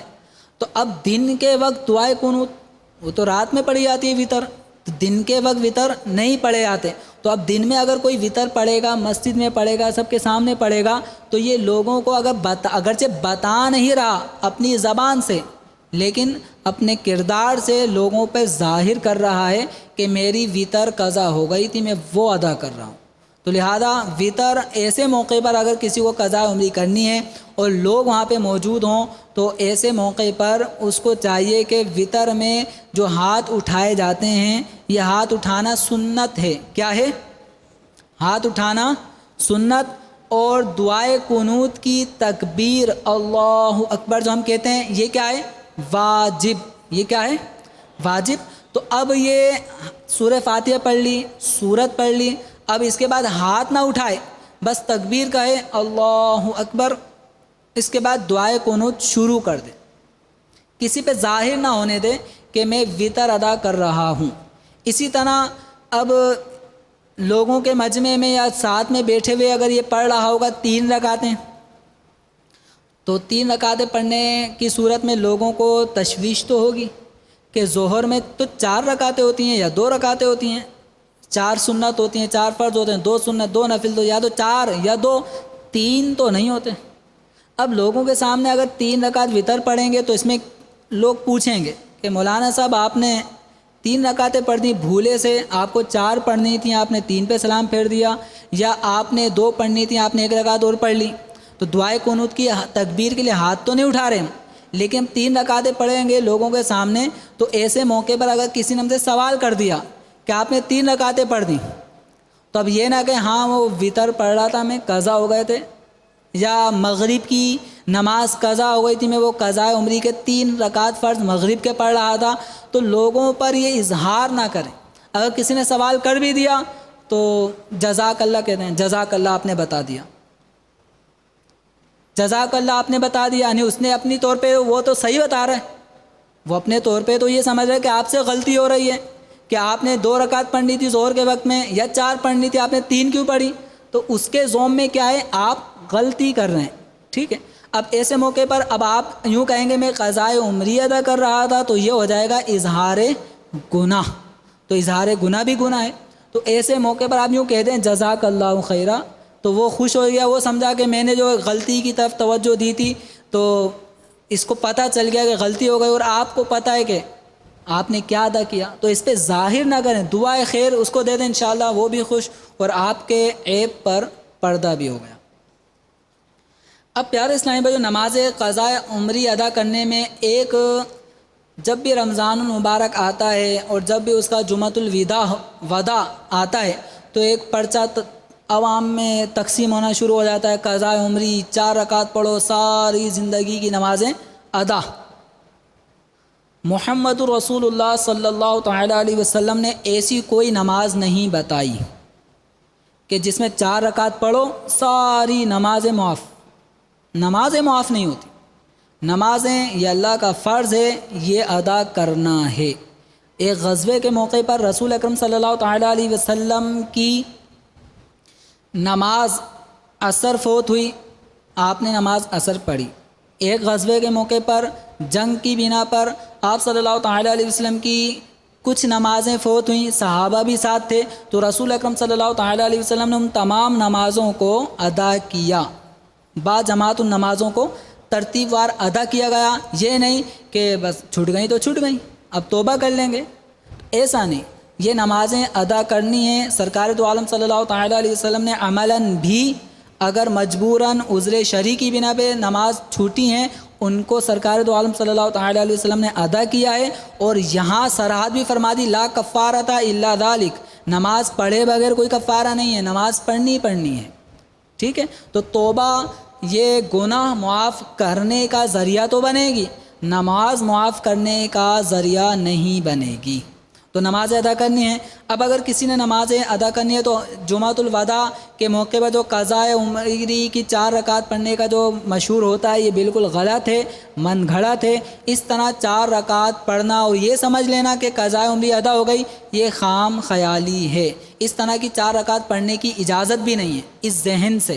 اب اگر کوئی سابقہ نمازوں کی ادائیگی کرنا چاہتا ہے تو اب وہ یہ غور کرے کہ اب اس کی عمر کتنی ہو گئی اور یہ بالغ کب ہوا تھا۔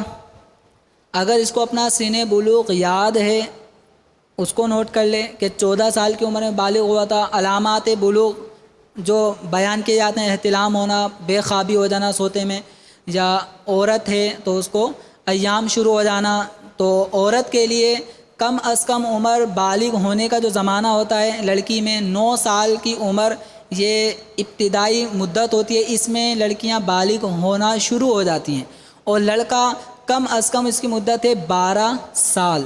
12 سال کے بعد اب بلوغت کے آثار کسی بھی دن ظاہر ہو سکتے ہیں، اور اگر کسی کے علامات بلوغ نہ لڑکی میں ظاہر ہوئے نہ لڑکے میں ظاہر ہوئے اور یوں وہ 15 سال کی عمر کو ہو گیا تو 15 سال کی عمر میں اس کو بالغ مان لیا جائے گا۔ اب اگر کوئی شخص 25 سال کا ہے، اب اس نے نماز شروع کی ہے، تو اگر اس کو اپنا سن بلوغ یاد ہے کہ 14 سال کی عمر میں بالغ ہوا تھا تو 14 سال سے اب تک کتنے سال بنے؟ 11، تو 11 سال کی نمازیں اس کو پڑھنی ہیں۔ اگر اس کو اپنا سن بلوغ یاد نہیں ہے، پتہ نہیں کس سمے بالغ ہوا تھا، تو ایسی صورت میں احتیاط یہ ہے کہ وہ اپنے آپ کو 12 سال کی عمر میں لڑکا اپنے آپ کو بالغ مان لے، اور اگر عورت ہے تو وہ 9 سال کی عمر میں اپنے آپ کو بالغ تصور کر لے، اگر سن بلوغ یاد نہیں ہے، اگر ہے تو اس کے مطابق، ٹھیک ہے۔ اب جب قضا نمازیں ادا کرنی ہے تو قضا نمازیں چونکہ بے شمار بنیں گی، تو قضا نمازیں ایک دن میں 20 رکعتیں قضا کرنی ہوتی ہیں۔ کتنی؟ اب کاؤنٹ کرتے رہیں، 2 رکعت فجر کے فرض، 4 رکعت ظہر کے فرض، 4 رکعت عصر کے فرض، 3 رکعتیں مغرب کے فرض، 4 رکعتیں عشاء کے فرض، اور 3 رکعتیں وطر۔ تو یہ فرائض نماز ایک دن میں 17 بنتی ہیں، اور 3 رکعت مزید وطر اس میں ایڈ کر کے 20 رکعتوں کی اس کو روزانہ قضا کرنی ہوں گی۔ بعض اسلامی بھائی ایسے ہوتے ہیں جنہوں نے کبھی پڑھی کبھی نہیں پڑھی، کبھی پڑھتے ہیں کبھی جوش آیا پڑھ لی، رمضان شریف میں نماز شروع کی تو کرتے کرتے ذی الحجہ تک چلی جاتے ہیں، پھر سستی آتی ہے، پھر نمازیں چھوڑ دیتے ہیں۔ تو ایسے اسلامی بھائی بھی غور کریں کہ سال کا کتنا عرصہ وہ نماز پڑھتے تھے، کتنے عرصے نماز نہیں پڑھتے تھے۔ تو جس نے بالکل نہیں پڑھی اس کا حساب سمپل ہوتا ہے، جس نے کچھ پڑھی کچھ نہیں پڑھی تو وہ ظن غالب کرے، گمان غالب کرے کہ کتنے عرصے کی نمازیں اس پہ باقی ہیں، جتنے عرصے کی باقی ہیں ان کا حساب کرے، اور روزانہ کی 20 رکعتیں اس کو ادا کرنی ہیں۔ اب ادا کرنے میں یہ ضروری نہیں ہے کہ پہلے فجر پھر ظہر پھر عصر پھر مغرب پھر عشاء۔ آپ کے لیے یہ آسان ہے، آسانی اس میں ہے کہ آپ پہلے فجر فجر فجر فجر پڑھتے چلے جائیں، یہاں تک کہ جتنے سال کی آپ کے ذمے نماز ہے وہ ادا ہو جائے، پھر ظہر شروع کر دیں، پھر وہ ادا ہو جائے، پھر عصر شروع کر دیں۔ تو اس کا ایک طریقہ آسان یہ ہے کہ آپ ایک ڈائری بنائیں، قضا نمازوں کے حساب سے ایک ڈائری بنائیں، اس ڈائری میں ایک دن میں ایک سال میں 365 دن ہوتے ہیں، کتنے؟ انگریزی حساب سے تھوڑا آسان رہے گا تو 365 دن ہیں، آپ 365 دائرے بنا دیں، ٹھیک ہے۔ تو 365 ایک سال کی نمازیں ہو گئیں۔ اب آپ نے ہر نماز 365 پڑھنی ہے، فجر 365 ظہر 365۔ اب آپ نے پہلے فجر ادا کرتے ہیں، اپنی ڈائری ساتھ رکھیں، جب موقع ملے جیسے فجر میں آپ اپنے گھر میں سنتیں پڑھیں، وہیں پہ 2 4 5 جتنی بھی فجریں قضا ہو سکتی ہیں وہ کر لیں، اور اتنے دائروں پہ ٹک لگاتے چلے جائیں، ٹھیک ہے، ظہر میں آپ کو فرض ادا کیے، اس کے بعد آپ کو وقت ملا، اس میں مسجد دائروں پہ ٹک لگا دیے، تو اس طرح آپ کے 365 دائرے پورے ہو گئے، 1 سال کی فجر آپ کی ہو گئی. ٹھیک ہے، اب آپ پھر مسجد 365 دائرے لیں، اس میں پھر دوسرا سال شروع کر دیں، اس کی فجر، اس طرح ساری فجر کمپلیٹ کر دیں. پھر جب ظہر کا نمبر آ جائے پھر ظہر شروع کر دیں. اور آسان طریقہ یہ ہے کہ اس کے لیے آپ ایک ٹائم نکالیں، رات کو سونے سے پہلے آپ گھنٹہ 1.5 گھنٹہ اس کے لیے نکالیں اور اس کے اندر نماز ادا کریں، چھپ کر، کسی کو پتہ نہ چلے، اپنے گھر میں، اپنے کمرے میں، جب کمرے میں کوئی نہ ہو، اہلیہ کو بھی پتہ نہ چلے، آپ کی اہلیہ کو، بچوں کی امی کو بھی پتہ نہ چلے کہ بچوں کے ابا جو ہے بے نمازی تھے کچھ سالوں تک. ان پر بھی اگر یہ ایپ چھپا ہے تو چھپا رہنا چاہیے، ان کے سامنے بھی ظاہر نہ کریں. ایسی اسلامی بہن وہ اپنے شادی ہو کر جب گھر آئے تو یہاں پہ اپنے خاوند کو، اسلامی شوہر کو نہ بتائے کہ مجھ پہ قضا تھی، اب پڑھنا شروع کی ہیں.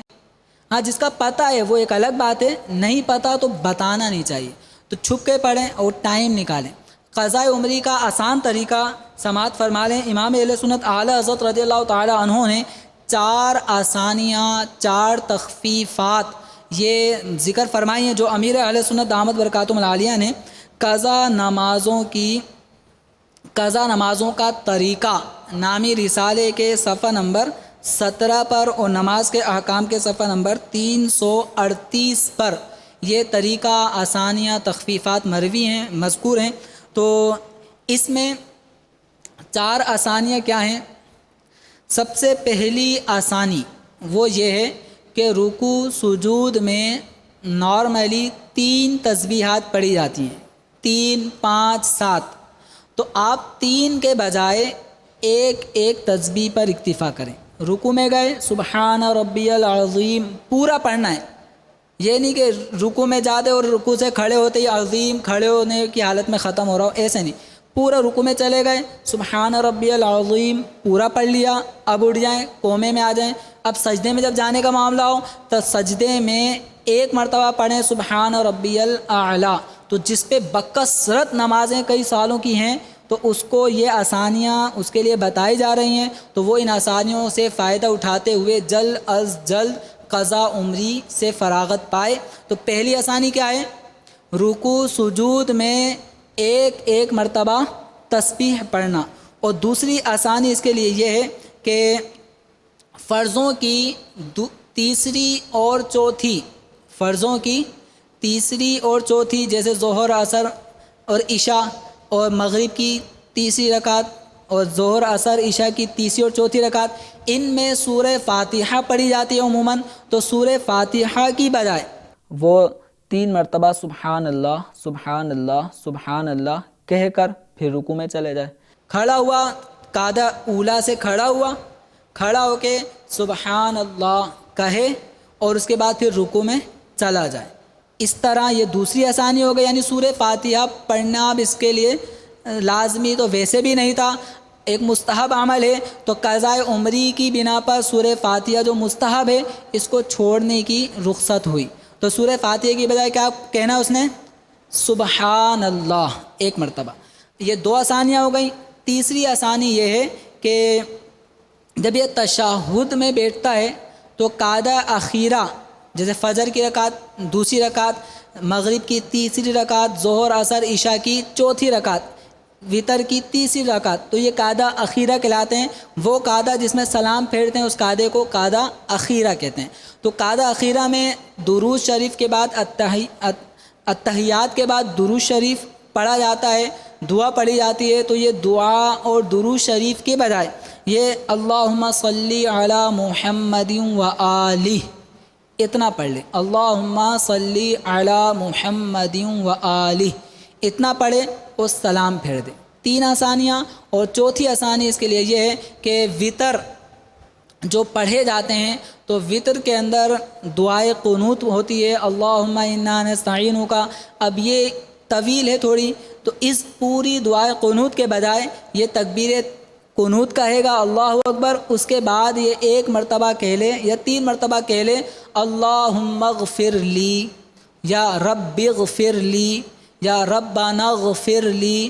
تو یہ مختصر سی دعائیں رب اغفر لی، اللہم اغفر لی، یہ کہہ لیں، یا ربنا آتینا پڑھ لیں دعائے قنوت اللہم انا نستعینک کا اس کے بدائے، تو یہ آسانیاں ہیں۔ تو ان آسانیوں کو ادا کرتے ہوئے پھر آپ کی توجہ اس طرف دلاؤں گا کہ اظہار گناہ نہ ہو۔ اب آپ مسجد میں قضاء عمری کر رہے ہیں اور ایک ایک تسبیح پڑھ رہے ہیں، تیسری رکعت میں کھڑے ہوتے ہیں، سبحان اللہ پڑھتے ہیں، پھر رکوع میں چلے آتے ہیں، تو اتنی جلدی جلدی نماز جب آپ پڑھ رہے ہوں گے تو جس کو پتہ ہے کہ ایسے طریقے سے نماز پڑھنا یہ قضاء عمری کہلاتی ہے، یہ قضاء عمری ادا کر رہا ہے، تو اس بات کا بھی اظہار نہ ہونے دیں۔ جب آپ سب کے سامنے پڑھ رہے ہیں تو سمپل طریقے سے پڑھیں، کسی پر اظہار نہ ہونے دیں۔ تو یہ جو آج کا درس ہوا یہ امیر اہل سنت دامت برکاتہم العالیہ کے رسالے مسافر کی نماز اور قضا نمازوں کا طریقہ، اس میں سے اکثر جو مواد تھا وہ ان دونوں رسائل سے ماخوذ تھا۔ اللہ تبارک و تعالی امیر اہل سنت دامت برکاتہم العالیہ کے علم، عمر، عمل میں برکتیں عطا فرمائے اور ہمیں امیر اہل سنت کی تصانیف پڑھنے اور اس کے مطابق عمل کرنے کی توفیق عطا فرمائے، آمین بجاہ النبی الامین صلی اللہ علیہ وسلم۔ ہے آرزو تعلیم قرآن میں ہو جائے، تلاوت کرنا صبح و شام، تلاوت کرنا صبح و شام۔